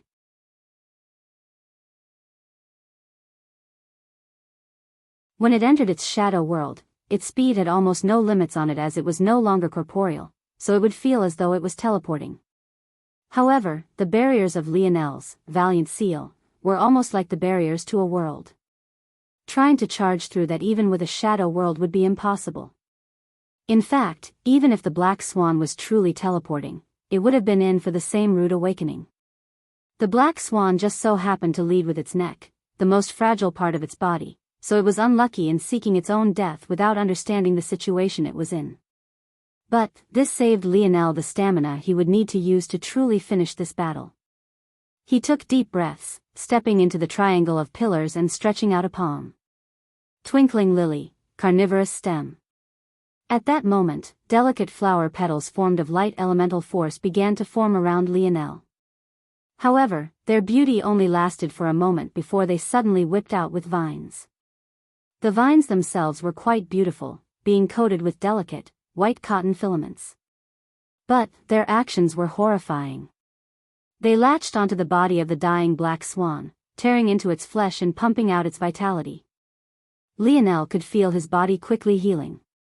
In just a few breaths, not only was he back in top condition, but even his divine armor had been healed of all its cracks. The body of the Black Swan turned to ash, leaving behind a beast crystal swirling with black fog. Lionel could tell that it was of exceptional quality. It would most definitely sell for quite a number. Visit. For the best no_vel_read_ng experience, Lionel took a deep breath. The dimensional verse was really too unpredictable. He knew that it was a bit reckless to rush out into the ocean all alone like this. However, if that creature wasn't handled, it would only cause more problems in the future. Lionel felt like he was the only one who could do it. Of course, a part of him also understood that his grandfather had such great control over Earth that he could have likely stopped this already if he wanted to. It was once again a case of Lionel and his grandfather's ideologies clashing.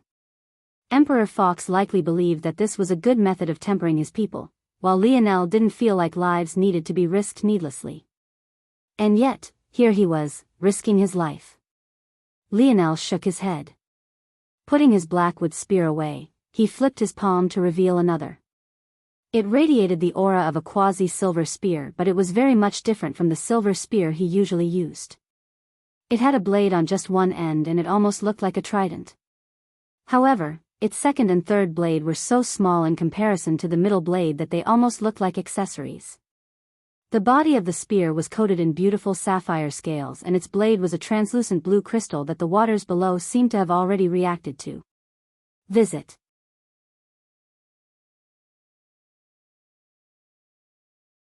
For the best no_vel_read_ng experience, let's end this quickly. Lionel thought, shooting forward. Lionel had no way of knowing that he wasn't the only one gunning for this mysterious, storm-controlling creature.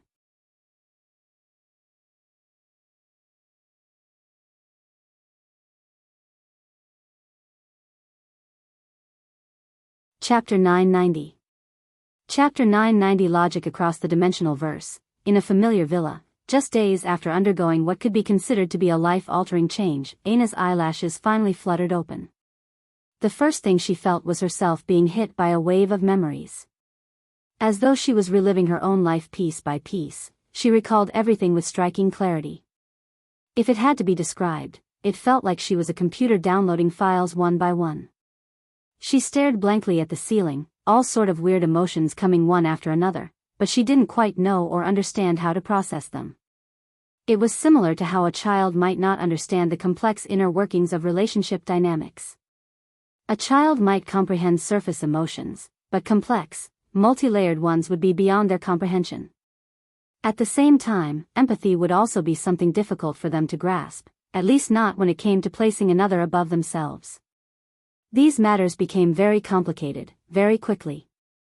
A toddler might be able to understand emotions by reading someone's facial expressions, but they wouldn't necessarily understand that someone's outward showing of emotion might be different from what they felt on the inside. And even if an older child might understand this, they wouldn't understand more complex emotions like bittersweetness, nor would they grasp morality and beliefs and how it might connect to what a person was feeling. Aina didn't lose her memories, nor did she lose her ability to feel emotion, but what she had lost was the ability she had built over her more than 2 decades of life, how to interpret and maneuver around her own feelings and that of others. And, when it was all boiled down, wasn't this the core of what a person would call personality? Visit. For the best no_vel_read_ng experience things like holding on to 2 frames of mind at the same time, how to control impulses and the emotions that came with them, or what sort of morality should govern her emotions had all been lost on Aina. The result of this was Aina becoming somewhat detached from her emotions, not because she didn't have them, but because she didn't quite understand what they meant. Even her sense of self hadn't quite redeveloped, so while logic told her that the person in her memories was indeed herself, she still couldn't quite connect to this version of Aina. It was like she was trying to fit together 2 puzzle pieces that were misaligned. No matter how hard she pushed, she couldn't quite fit them together. Aina? Aina blinked. She turned her head toward the voice, but there was a lack of recognition in her eyes. It was clear that she had turned not because she heard her name, but rather because someone had spoken when she had thought the world was filled with silence. It was quite a unique feeling. It was almost like she was a baby hearing sound for the first time.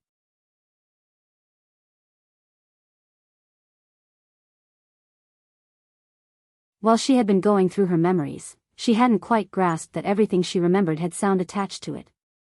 So, for those brief moments, she thought that the world was soundless and she was okay with that. Only to come to find out that she was wrong about this. The latest _AP_SODIes are on the website. Yuri stood over Aina's bed with Savon by her side. By now, Savon had already been briefed on what was going on with Aina, so she had agreed to stay by Aina's side until she could finally manage to fit those 2 pieces together again. Seeing the somewhat blank look Aina was giving them, Savon was shaken. There was a hint of recognition in Aina's eyes, but it didn't come with the same emotion it should have usually come with. It was almost like the 2 of them had been estranged. It was a truly odd feeling. Aina clearly remembered them, but it was like she might as well not have. Oh, Aina tried to speak, but it felt somewhat foreign. She paused and adjusted her voice to speak again. But, it came with a sudden blast of mental coercion that made Yuri and Savon shiver. The wave of soul force whipped about the estate, causing many to freeze in their tracks. And yet, Aina had only spoken a single syllable. Yuri's pupils constricted. Adoptive father was correct. With her mental blocks gone, her talent has been fully unleashed. I never thought that the difference would be so exaggerated. Visit.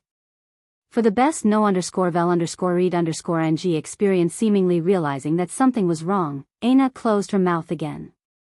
She felt like a piece of her was going away whenever she spoke, and it made her feel weird, almost like she could project herself onto the outside world. An added layer of complexity that was difficult to manage suddenly manifested itself. Yuri had no idea how Aina's ability to project her will onto the world would affect the rebirth of her personality. At first, Aina was a bit cautious with speaking, finding the novel feeling somewhat odd. In her memories, she could tell that she always had this ability, but she consciously reined it in after she awakened it. However, she couldn't quite understand why. From what she could tell, there were 2 reasons. First was that it was wrong to coerce people. And the second was that it saved stamina for battle. No matter how hard Aina tried, she couldn't quite come up with a reason that justified the first. Why was it wrong to coerce people? However, when she traveled down the rabbit hole of the second reason, she found it made more and more sense. Battle was about survival, and every human wanted to survive. Apparently, she really liked to battle. It was exciting. She also liked to win. Winning was fun. In that case, it made sense to save power for those moments. They call it logic. Visit. For the best no_vel_read_ng experience, Aina thought aloud, not quite realizing that she should be thinking in her head.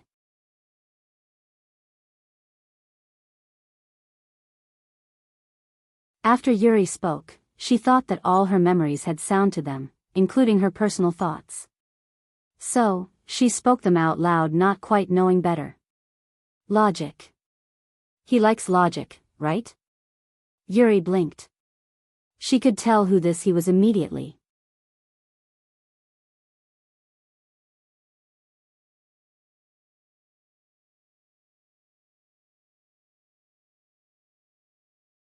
Chapter 991.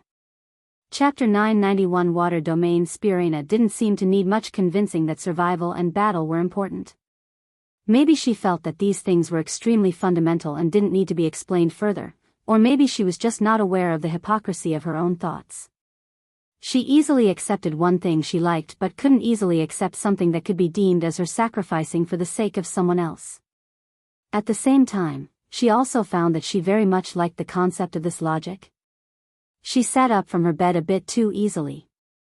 Luckily, she didn't use excessive strength, if she may very well have hit the ceiling already. She blinked and looked around.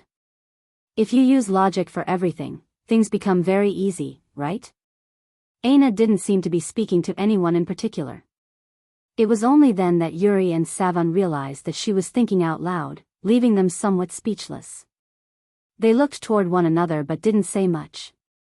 Just talking aloud had already shifted Aina's mentality so much, they were almost scared to say anything more. At the same time, though, wouldn't everyone be speaking around her? It wasn't exactly like they could just shelter her from everything, or else that would defeat the entire purpose. So, rather than staying silent, Yuri tried to start a conversation. Logic? Why do you say that? Oh. Because my memories say that I love him, but I don't understand why. I thought that if maybe I thought like him, then I could understand. I also like the way he thinks, it seems to make sense. Visit. For the best no_vel_read_ng experience. Aina blinked. Yuri didn't know if it was an illusion or not, but Aina's golden eyes seemed to grow brighter whenever she said him. They practically radiated her own light at this point, making it difficult for Yuri to look at her directly. I see. Yuri nodded. So what do you want to do? Right. Train. Aina's eyes lit up. She found in her memories that she really liked to do that. And she felt it was logical too. The more training she did, the more powerful she would become, and the more battles she would win. Also, the more fit that she was, and the stronger she became, the longer she would live and the higher her chance at survival would be. These things all made logical sense to her. Plus, she felt something in her blood calling out to her. She really wanted to swing a blade. The bigger, the better. Before Yuri and Savan could react, Aina had already dashed by them, her speed seemingly having increased by several levels. If it wasn't for Yuri's powerful mind, Aina would look no different from a blur to her. Yuri could sense that Aina's blood was flowing far more smoothly. If in the past it had been working against her, it was now working with her side by side, to the point their sum was exponential of what it had been before.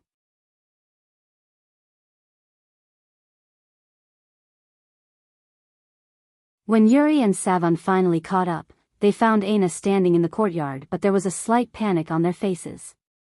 The current Aina truly looked like an untouchable fairy. She had a bright, childish smile on her face as she swung her axe. But this wasn't the main problem. Visit. For a better user experience, the issue was that she was wearing a silk nightgown that Yuri had put on her after helping her clean herself thoroughly during the last few days. It came to her knees, but the string straps that hung from her shoulders revealed much of her alluring collarbone and graceful arms. Though she hadn't exposed anything too unseemly just yet, with every flutter of the wind the gown came closer and closer to doing so, riding up the elegant curve of her thighs and hips. Luckily, Aina was wearing proper undergarments, or the sight might have been even more scandalous than it was now. But everything from her long, fluttering hair to the delicate structure of her face made it feel as though the world was revolving around her. The servants of the estate all had come to a grinding halt.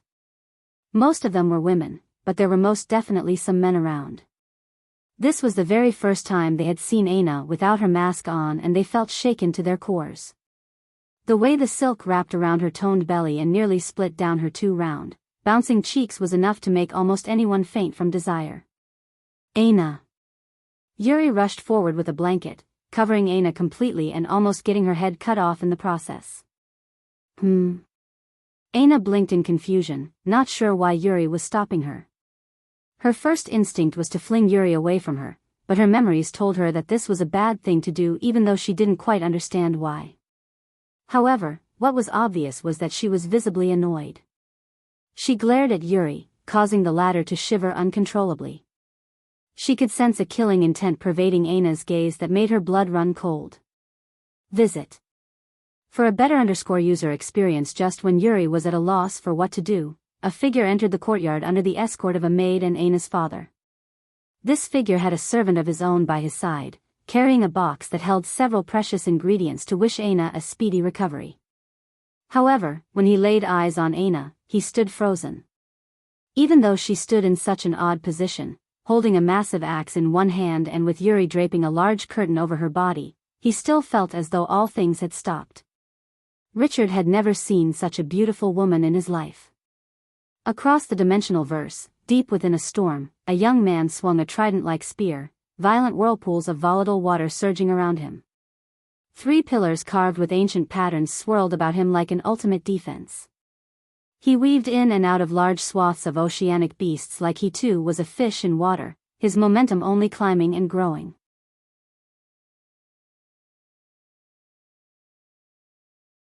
Raising up his water domain spear, its dragon-like sapphire spear heeded his call. The roar of a flood dragon shook the skies as several water serpents surged out from the blackened ocean. Lionel stood amidst them all, several carcasses of colossal beasts floating about the surface around him. Get out of my way. His voice reverberated like a low, rumbling growl. For reasons he wasn't quite certain of, he suddenly felt enraged. The latest _AP_SODIes are on the website.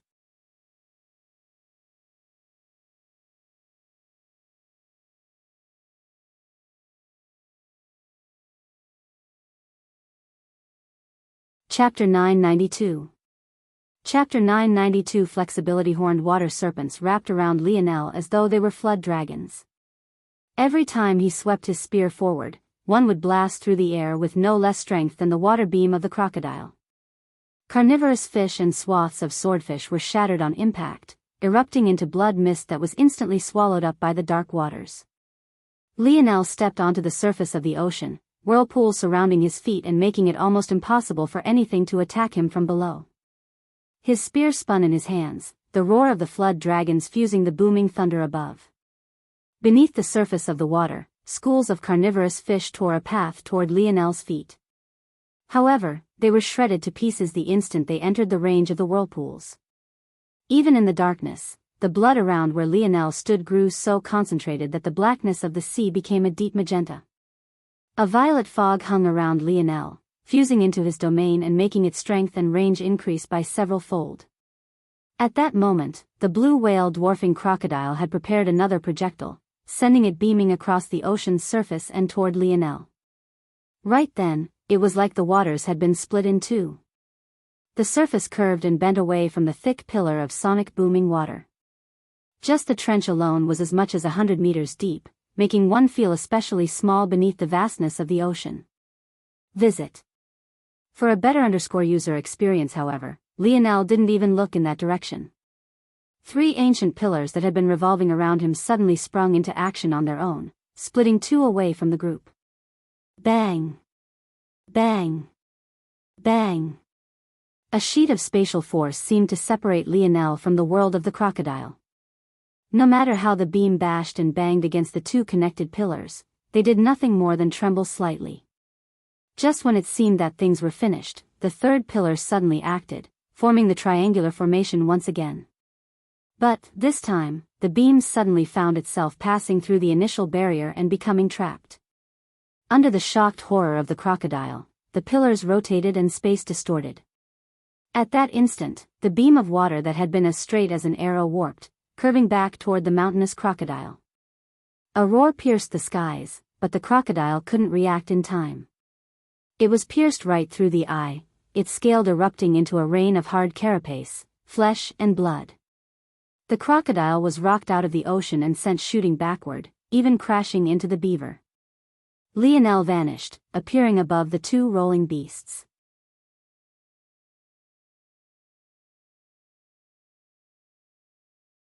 His silver armor shimmered beneath the dark hues, the frequent streaks of lightning that rumbled the skies above causing the lighting and shadows to dance across its peaks and crevices, making Lionel look quite menacing despite the fact his face was hidden from view.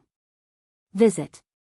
For the best no_vel_read_ng experience, seemingly sensing that something bad was about to happen, the island-sized piranha stopped commanding its carnivorous fish after Lionel and took action itself, quickly trying to close the distance. But by then, Lionel had already raised his spear high into the skies. The countless flood dragons surrounding him began to revolve, quickly fusing into a singular snaking dragon whose roar tore a hole in the dense black clouds above, revealing a singular ray of sunlight that shone down upon Lionel. Lionel's blade descended, the water dragon fusing into one with his downward momentum. Shu. Bang! Bang! Bang! Lionel ripped a gaping wound right through the crocodile's injured eye, turning its brain into minced meat. But, as though that wasn't enough, the water dragon didn't pause for even a moment, shooting out of the crocodile's body and ripping right through the mountain-sized beaver it had collided with. Lionel shot back into the skies, a tornado of crimson blood following his wake. He roared beside himself, shaking the rainbow piranha to its core. However, it was already too late by the time the piranha realized it had fallen into a trap. Its head separated from its body, leaving a trail of fishy organs as it continued to swim forward several dozen meters before it realized what had happened. Only the moment before its gaze dimmed did it realize that it had swam between two of Lionel's pillars. Visit. For the best no_vel_read_ng experience, Lionel took a deep breath, his heart still simmering.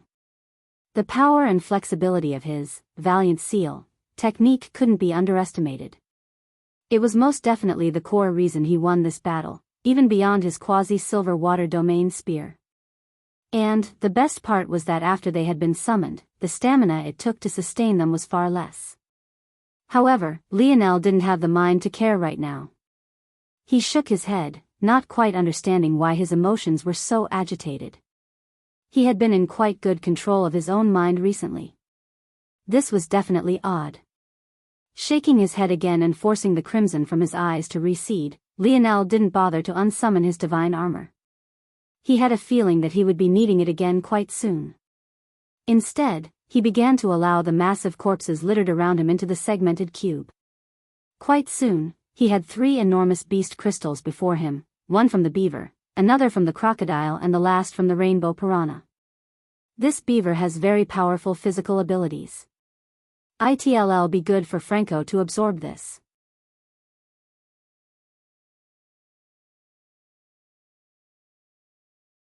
I had thought that this crocodile had a water-based ability, but it seems that it's actually a swallow ability, it just has a clever way of using it. The piranha has a beast control ability. I guess these last 2 can be sold then. Lionel distracted himself with these thoughts. But, he was very soon distracted once again by something less superficial. These swordfish, Lionel had long since realized that these swordfish all seemed to have the same blade-like ability. He had planned to see if there were any powerful ones among them that could help Joel strengthen his own, but what he actually found left him surprised. Visit. For the best no_vel_read_ng experience.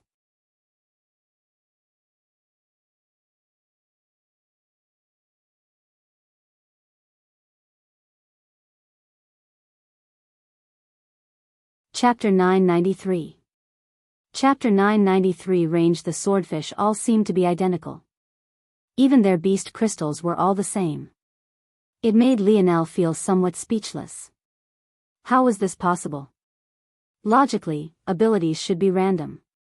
He had already found it weird that all the swordfish seemed to be using the same ability, but he had accepted it in the midst of battle for 2 reasons. The first was obvious, he simply didn't have the heart to mind such things while his life was on the line. But, the second reason was more satisfying, or at least he thought so. Since humans could have lineage factors, why couldn't beasts? Lionel wasn't certain of this before, but he thought that the appearance of these swordfish proved that this was possible. After all, he couldn't think of any other reason why all of these creatures would have the same ability if not for this.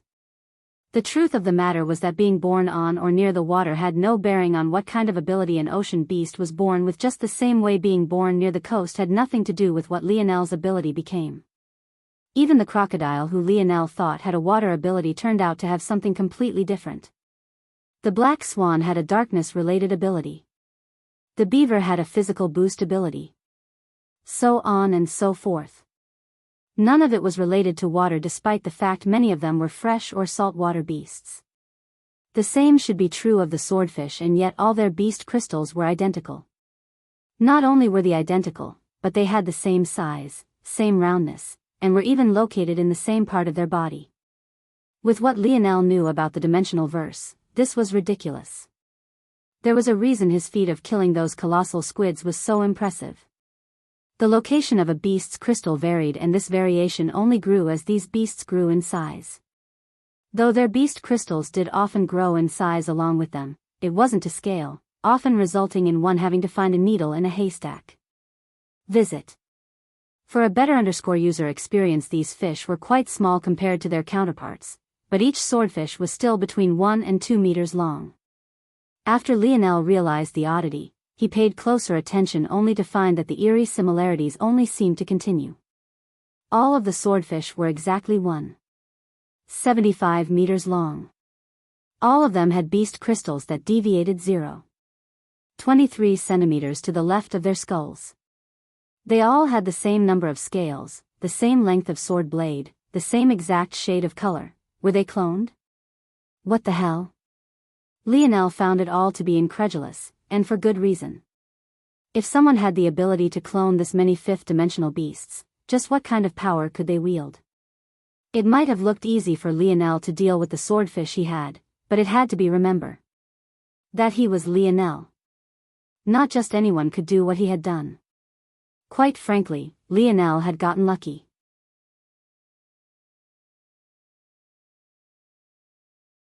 The larger the beast, the more powerful they seemed to be.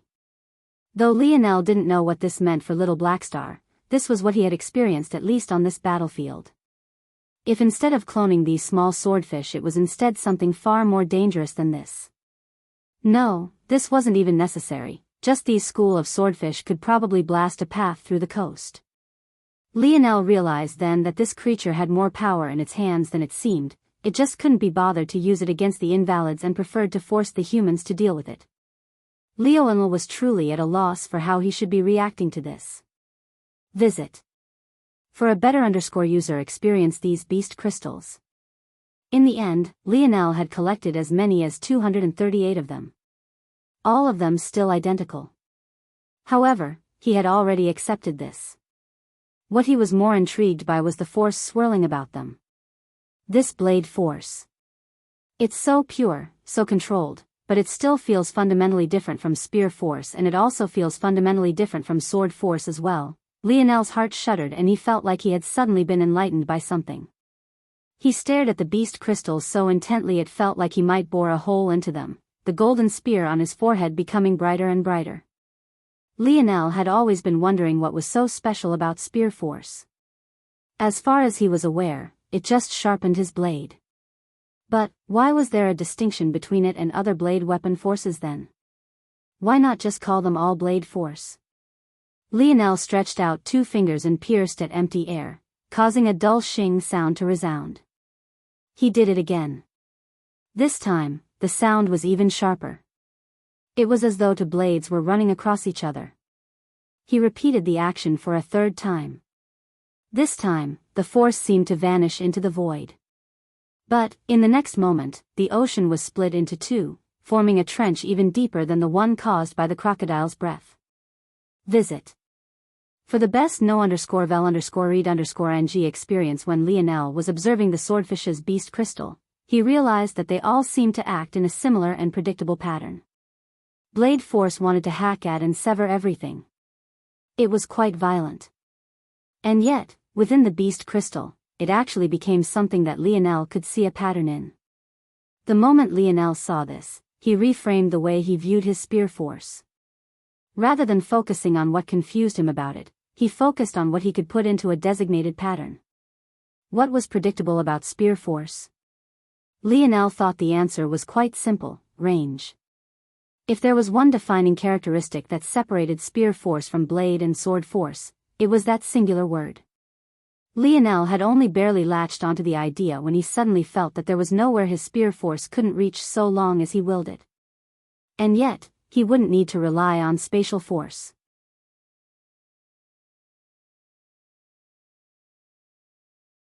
Lionel pierced his fingers out again. Over half a kilometer away, the head of an approaching colossal squid imploded from the inside out. Lionel had no idea just the realm he had stepped into. He almost forgot about the danger looming overhead as the quasi-silver spear in his hands began to tremble madly as though to roar out its happiness. The latest _AP_SODIs are on the website.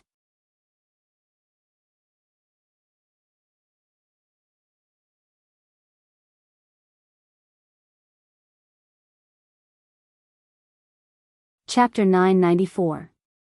Chapter 994 Resources. Lionel felt like he was in a daze, his spear force undergoing a qualitative change that even made his spear embryo evolve. The spear mark on his forehead became more prominent and the spear domain around him seemed to increase in power by a measure. Lionel looked down at the spear in his hand. It vibrated wildly, dancing about in his hands as though praising something. Lionel continued to look down at it for a long while, consolidating something within his heart. He knew that this excitement wasn't from the spear but rather from the consciousness that was buried within it. This consciousness didn't come from the spear itself, but rather its previous owner whose will had been imposed upon it. Why was it that Lionel found listening to your weapon to be so ridiculous? It was exactly because of this. To begin with, it wasn't a weapon that was speaking. If he picked up a normal spear, no matter how much he improved his spear force, it wouldn't react in the slightest. This was why, despite having felt the sentience of his spears before, Lionel was completely unmoved by it all. Lionel was in a position where he was lucky enough to learn from his predecessors, but he also didn't want to be controlled by their thoughts. His current spear force had suddenly increased in power by more than tenfold, but if it had been explained to him by someone else, the leap wouldn't be nearly as exaggerated. Visit. For a better user experience as far as Lionel was concerned, if there was a planned path for how a spear should progress and increase in strength, there had to be someone who had done it first. Then, that person had to have had the ability to explain and describe just what evolution they had undergone to reach that stage so that their knowledge could be passed down to others. By this point, Lionel's feelings on the matter should be clear. If someone else could do it, why couldn't he? Listening to a spear? What kind of ridiculous nonsense was that? He only needed his own self. In fact, if not for the thoughts of these spears distracting him, he felt like he could have figured this out long ago. If not for him having set aside these powerful spears to use his blackwood spear for a while, his mind wouldn't have been so clear on what the next step would be. Even if he managed to see the oddity of the swordfish beast crystals, his mind would have been too fogged to take the next step so confidently. Why was it that these spears claimed peaks for themselves within the spear domain ring? Why was it that a quasi-bronze and quasi-silver spear could have a spear peak of their own while there was an endless graveyard of spears around them? When you thought about it this way, it was quite odd. If Lionel wanted to, he now had just the right combination of mental strength and spear force mastery to pick up any number of silver-grade spears. However, none of them would have a spear peak to their own.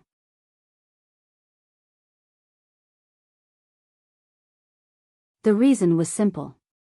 Quasi-bronze and quasi-silver represented the peak of their levels.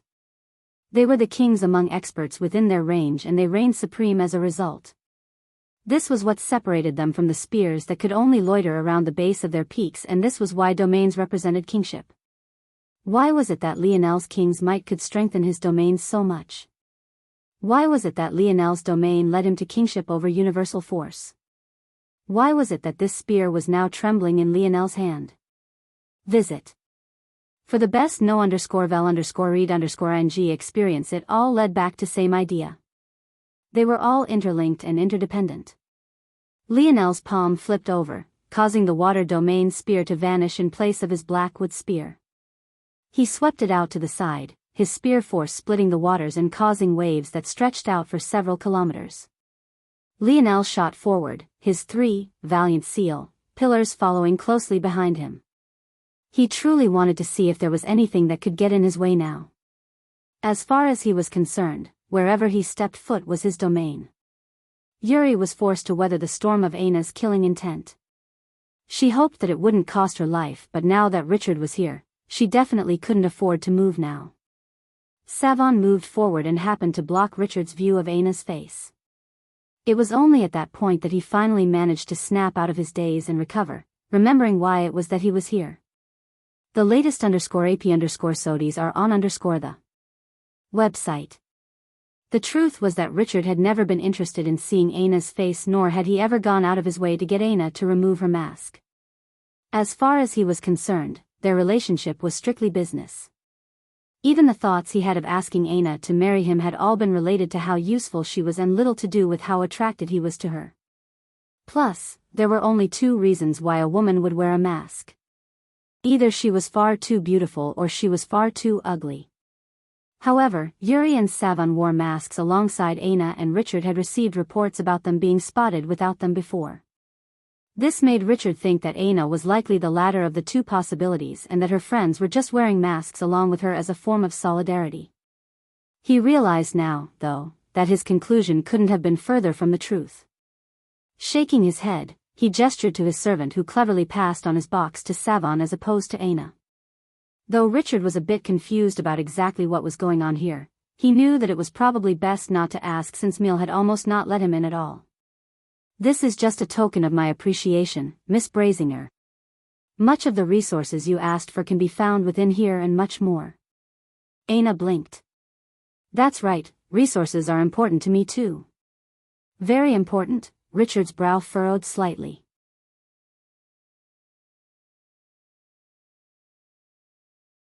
He wasn't quite sure of how to respond to this. The latest _AP_SODIs are on the website.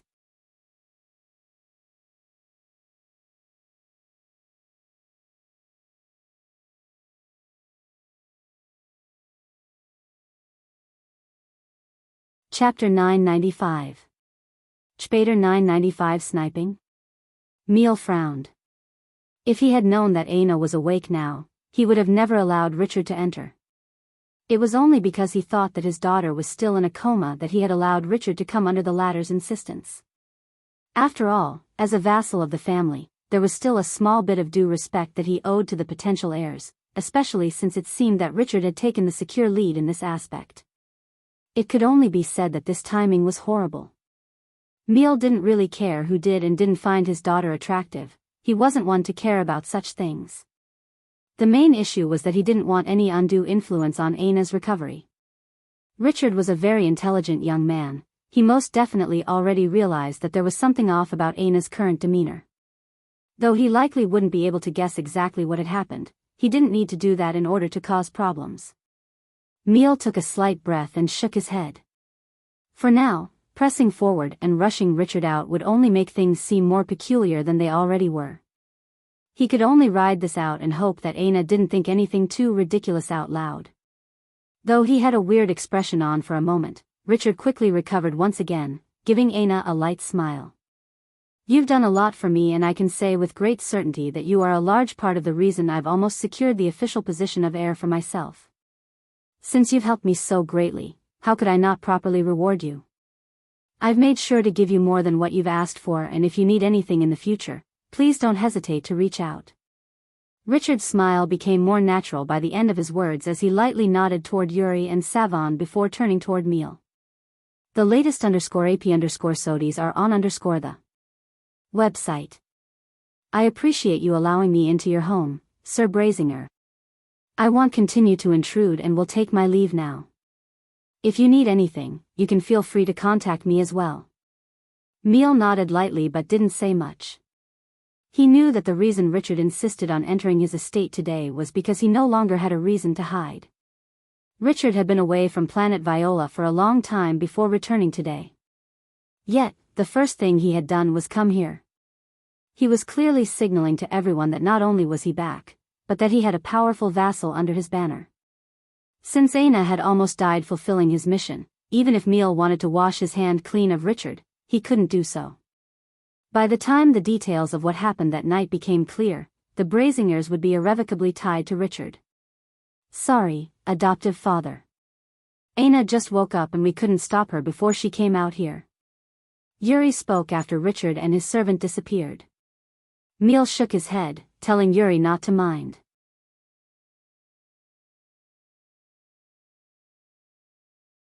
He took a few steps forward and looked into his daughter's eyes, but all he found was a hint of vacancy that made him sigh. Well, it wasn't like he wasn't used to Aina giving him a cold look back, but this was different. There was no frost here, it just bordered on indifference. In a lot of ways, this stung more than the former did, and for good reason at that. Miel wondered if he should take Aina away from planet Viola now, but in the end, he decided against it. Though the climate here was volatile, with her being forced to make so many decisions every day, she would quickly come to reform her personality. If things took too long, she might never awaken to her former self ever again. What is most important to you? Miel suddenly spoke, his gruff voice being aimed toward Aina. Visit. For a better user experience, this was the question he planned to ask Aina every day. It was the only push he could give her without influencing her too much. Logic. Battle. Resources. Aina listed out 3 things, her list having increased by 1. Miel nodded and didn't commentate. How this answer evolved would decide if his Aina would ever come back to him or if she was forever lost. Aina didn't seem to understand the complex emotions of her father as she pushed Yuri to the side and let her axe fall to the ground. With a childish excitement and the blanket around her almost falling to the ground, she rushed towards Savon, who was holding up the large spatial box. She was too excited to see what resources she would get. Lionel could feel himself getting closer, there was nothing capable of stopping him. Not only was his speed blinding, but his spear had increased its lethality by several folds. A road of starlight painted Lionel's path forward. His speed branch had long since evolved to this level, and though it was most useful in the vacuum of space, that didn't mean it couldn't be used on land or water as well. Just 20 kilometers away. Lionel thought with narrowed eyes. 10. 5. The latest _AP_SODIs are on the website. This sort of range was ridiculous. To be able to control a storm from so far away. Just what kind of beast was he up against? Of course, Lionel had a feeling that starting and maintaining the storm were 2 vastly different concepts, similar to his valiant seal. But Lionel couldn't control his valiant seal from more than maybe a kilometer away before things became far too troublesome. And, even then, he would need to rely on his divine armor to boost his spatial affinity. Suddenly, Lionel came to a grinding halt. His stop was so abrupt that an ocean wave shot up several dozen meters. In that moment, a deathly silent arrow pierced through the wave and shot through the water just half a foot before Lionel. Had he still been running, at that angle, his forehead would have been pierced through cleanly.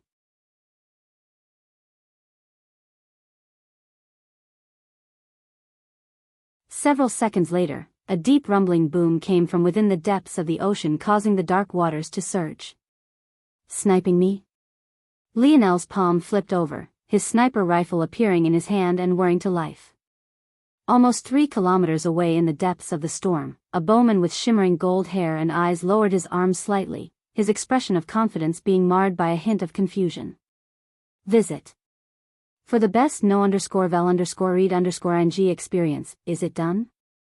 Around the young bowman were several other youths with various colored matching hair and eyes.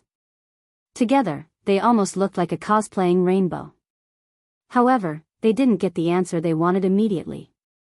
The young bowman's pupil constricted before a beam of golden light suddenly appeared right before his brows, causing his heart to freeze over.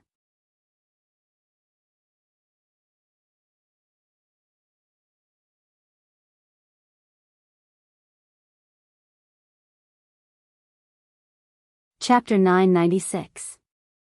Chapter 996. Four young men. Just when the young golden-hair-and-eyed young man thought that his life was forfeit, a hand with translucent scales suddenly appeared before his face. Bang! The hand was unable to stop the full momentum of the beam of gold, resulting in the golden-haired young man's face being bashed in with the back of it. Blood flew as the golden-haired young man's nose caved in, his body sent reeling backward to the point he nearly fell off of the flying disc the group of them stood upon. He was immediately concussed and felt as though the world was spinning without end all before he fell to his butt, the grip he had on his bow loosening to the point he almost lost hold of it entirely. At that moment, the young man who had saved his life looked down at his palm. He could feel an ache in his wrist that told him that he had nearly broken it. It was clear that he had underestimated this beam of light almost too much. This young man had a head of blue hair and eyes, and judging by his stunned look, he was clearly very much confident in his defensive abilities. Though his translucent scales hadn't been broken, he still felt a hint of pain. Who? Visit. For a better user experience this time, it was a green-hair-and-eyed young man who spoke, being the third of the group of four. It seemed that his temper was the most fiery of the group, but it somewhat made sense. Being so far away from land made him itchy and trigger-happy.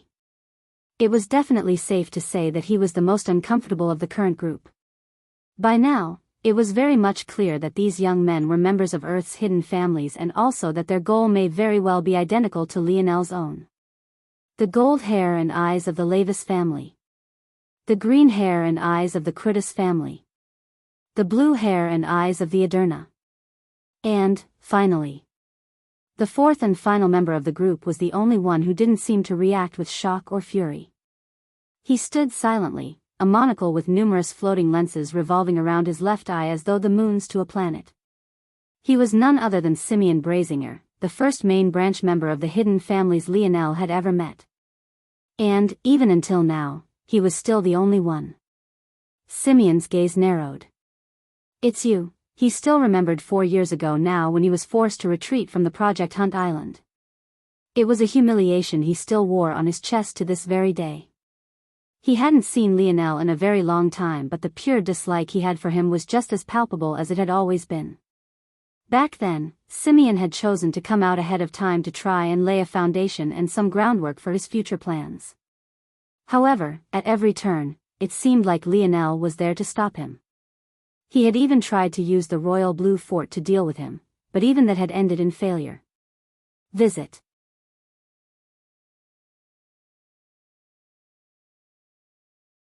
For a better user experience, the result was Simeon being forced to return to the family's lands where he hadn't even been allowed to come out for the terrain war. Only after Earth entered the fifth dimension was he finally given some degree of freedom back in return. Yet, in the irony of all ironies, the moment he tried to accomplish something, here was Lionel once again to stand in his way. How could he not want to tear Lionel limb from limb?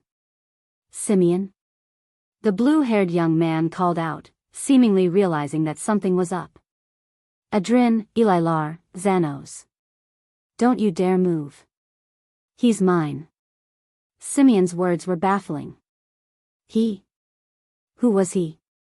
And plus, if there was anyone who should get first crack, shouldn't it be Xanos? Just look at him. The blue-haired youth, Adrin, looked toward Xanos to say as much. But, when he saw that the latter had grown a mustache of blood from his bleeding nose and how he still seemed to be in a daze, he shook his head. Never mind, Elilar, who had snapped earlier, looked toward Simeon oddly. They all knew Simeon well, he practically never showed any emotion at all. It wasn't coldness, it was just indifference to all things. This had to be the first time they had ever seen him lose his cool. Visit. For a better user experience, Simeon's face was quite expressionless, but a deep red force had begun to pour out from his body. Sometimes I forget that he's a Brazinger. Simeon's palm flipped over to reveal a rattling chain that must have been at least 10 meters long. It had a black body and was coursing with crimson veins and golden barbs. It looked as though there wasn't a single place on its bod that you could touch without ripping your flesh apart, and yet Simeon began to slowly wrap it around his palm, down his wrist and up his arm as though he couldn't feel a thing. At that moment, Lionel, donning his silver divine armor, suddenly appeared in the air no more than 20 meters from them. As for how Simeon had recognized him with his helmet on, maybe only he would be aware of the answer to that. Seeing Lionel, the gazes of Elilar and Adrin narrowed while Xanos was still far too out of it to even register just what was going on. Simeon's red hair waved about gently, the harsh rain in the surroundings not even touching the hem of his clothing beneath the bubble of his flying disc. With a wave of his free hand, 2 balls of light hovered before him before bursting. What was left behind left Lionel's gaze narrowing beneath his visor. 2 enormous metallic birds appeared. Or, rather, that was what they looked like on the surface. But their true nature most definitely caught Lionel's attention. Visit. For a better user experience, one more chapter coming today.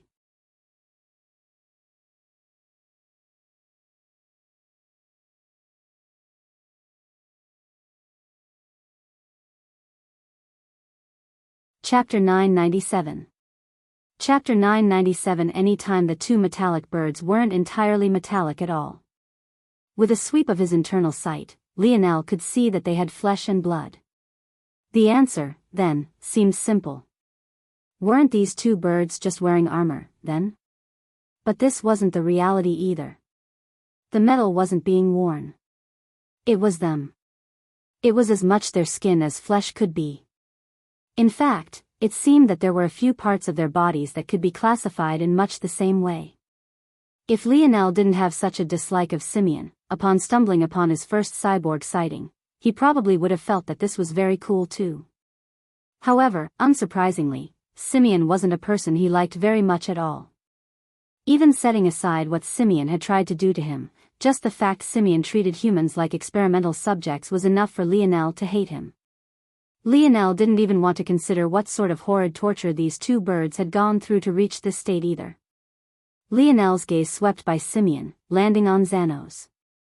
It didn't take much deduction at all for Lionel to realize that he was likely the one who had shot the arrow.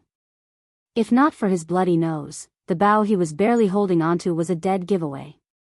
However, after looking around some more, Lionel realized that this storm definitely wasn't being caused by these 4. This meant that there was a more than 90% probability that they were looking for the creature at the core of all of this just like he was. There was no coincidence that they were in the exact direction Lionel had been heading in considering the sheer vastness of the ocean. Lionel's eyes narrowed when he remembered what Simeon's ability was. If he was allowed to get his hands on such a creature and he controlled its genes to come under his command.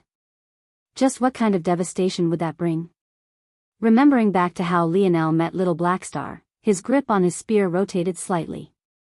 Back then, he had almost killed Little Blackstar just to ensure that he never ended in Simeon's hands. Now, it seemed that history was replaying itself.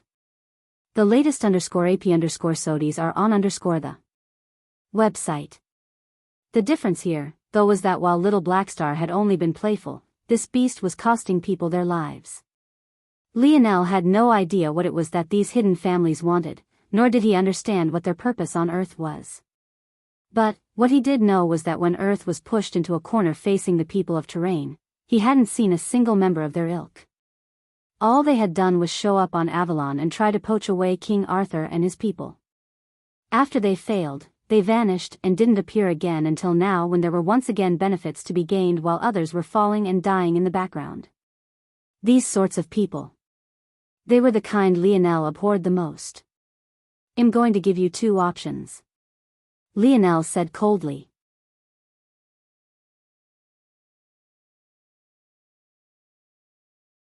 "Either get the hell out of my sight, or you fall beneath my blade." The fluttering red force around Simeon suddenly surged, his pupils constricting into pinholes. This was most definitely not the Lionel he knew. The Lionel he knew didn't have this edge to him, he didn't have this bloodthirsty air.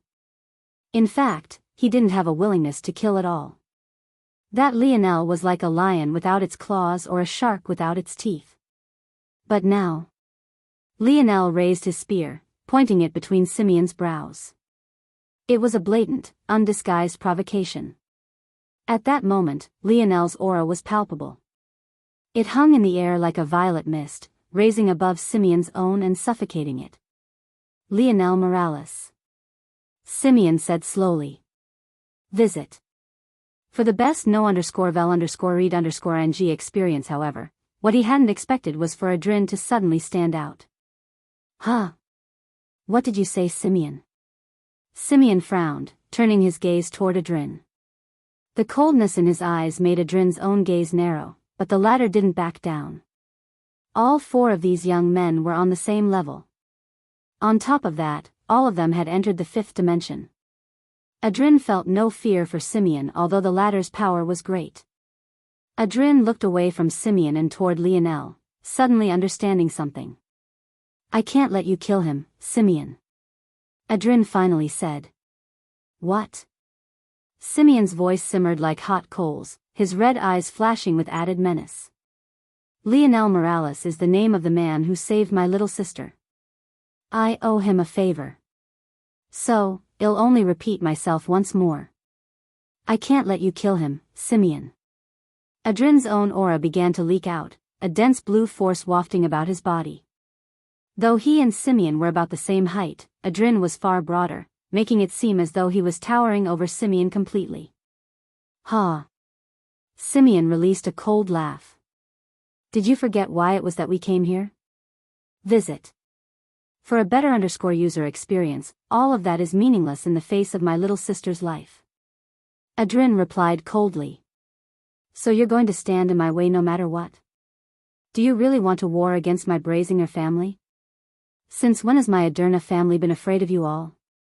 I'm sure you know best that we're the ones who best counter your lineage factor. Do you want to have a try to see how that'll work out for you? I'll give you a sneak peek. Adrin wasn't wrong. If the Brazinger family was the absolute pinnacle of offense, then the Aderna family was the absolute pinnacle of defense. It almost felt like nature knew they were meant to clash, coloring them both blue and red. Adrin turned to Lionel without another glance toward Simeon. Little Nana has told me a lot about you, so consider this my thanks. I won't allow them to interfere, and you can take this as repayment.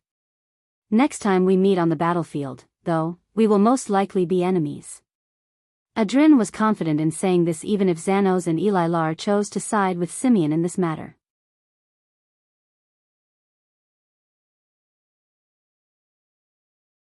When it came to stalling and buying time, no one was his better.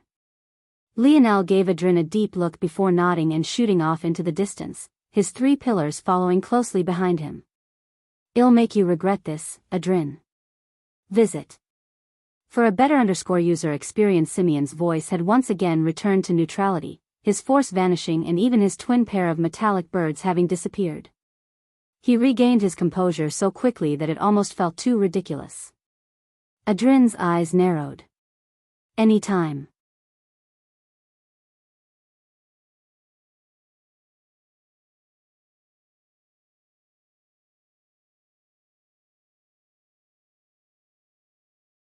Chapter 998.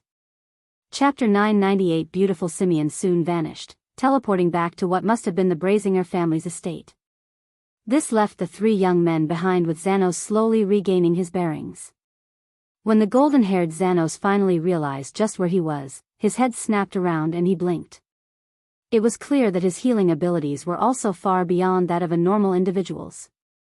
Rather than still being concussed, he seemed to be back to 100% in just a few minutes, just enough to catch a bit of the conversation between Adrin and Elilar. Now he's pissed. You know Simeon is unpredictable, Adrin. I wouldn't want him as an enemy. Adrin shook his head. This has little to do with how uncomfortable it makes me. It's a matter of principle. If not for Lionel, not to mention my little sister, a few of my cousins and other members of the younger ones would have been finished. PFT, Elilar laughed beside himself. Your family went around snatching zones and ended up almost dying, isn't that too funny? Adrin glared at Elilar but let it slide only because no one had truly ended up losing their lives. It was a mythological zone, so the risk was different. If I hadn't already been in the fourth dimension back then, I might have gone as well. It was just unfortunate that it mutated into a unique zone. Visit. For a better user experience, Elilar's pupils constricted. He survived a unique zone. A unique zone was something that Lionel had already come across twice. Well, once that very nearly became twice if he counted the Joan zone. As such, to Lionel, it was no big deal and not even as rare as most made it seem to be. But the reality was that to most people, a unique zone was a death sentence. Pure and simple. To put this matter into perspective, one only need to think of the Valiant Pillar heirlooms of the Valiant Heart Mountain organization. That was the level of the technology one needed just to keep reusing an open zone. If one wanted to enter and interfere with a zone, the necessary threshold to meet was even higher. What did that mean? It meant the use of a treasure that was equivalent to the gold-grade Valiant Pillars or even their superior. When things were put into this kind of perspective, just how shocking it was for Lionel to survive was painted out clearly. It also made it more obvious just what kind of enemy he had made by now handing over his findings from the Camelot zone as well. It was no wonder that they were infuriated. If not for the difficulty of traveling to lower dimensions as a higher dimensional existence, maybe they would have already sent someone Lionel couldn't possibly match up against. I see. So it seems that Earth really does have some young heroes of its own. The latest _AP_SODIs are on the website. Xanos spoke, wiping the blood from his lips. He didn't seem enraged by what had happened at all. In fact, his eyes had lit up to the point it seemed he might chase after Lionel right this moment. If they didn't know better, they'd think this battle freak was a member of the Brazinger family while it was Simeon who was a member of Xanos Lavis family. They don't just have one of them. Adrin said, looking off into the distance. Well, my fingers are itching. Xanos said with a grin. Elilar rolled his eyes. Can you be a little less shameless? You almost died just now. Lionel very quickly closed in on his destination, the rain above still pelting down and the thick, rumbling black clouds growing as solid as the earth itself. He hadn't hesitated to take Adrin up on his offer. After all, there was no need to fight a battle he didn't have to. Plus, the value of whatever was up ahead was no small matter, this Lionel knew for certain. It was likely that Adrin was also aware, which was why Lionel had birthed a healthy respect for the young man as well. Lionel's forward momentum came to a grinding halt once again. But, this time, there was no bowman nor was there any arrow. Visit. For the best no_vel_read_ing experience up ahead, as though a halo of heavenly light, there was a small hole in the dense black clouds. Compared to the kilometers of distance these storm clouds covered, this 10-meter wide hole was like a pin drop. A ray of golden light descended from it, gently touching the surface of the water to create a scene that left Lionel completely speechless. All around, the raging tides of black water rose and fell, even crashing about the pillar of slightly slanted light. And yet, the waters that were graced by this light's touch were not only completely and perfectly still, but they had a beautiful sky blue color to them that made one think of clear tropical oceans one could see to the very bottom of. Within this beautiful, still and clear water was a single koi fish with gorgeous golden scales and fins so delicate and flexible that they looked like transparent silk fabric soaking in the water. The koi fish was just 2 feet in length and was practically an ant in comparison to the colossal creatures Lionel had come across today, and yet it pulled him in while simultaneously giving him a sense of danger he had never experienced before. Beautiful, it was the most gorgeous creature that Lionel had ever seen. Let alone killing it, he couldn't even muster up the fortitude he would need just to harm it. It was like a delicate flower, the absolute last of its kind, radiating the beauty of its ancestors and carrying the weight of an entire species on its shoulders. For a long while, Lionel just stared, his heart gripped by something inexplicable that he couldn't even begin to express in words. Visit. For a better user experience, he was so enraptured that he didn't notice the grotesque, vile, and foul-smelling creature that raised its tentacle to his back. You're tuning in to the Carefree Valley YouTube channel. Don't forget to subscribe and join us on this journey to catch the most captivating stories.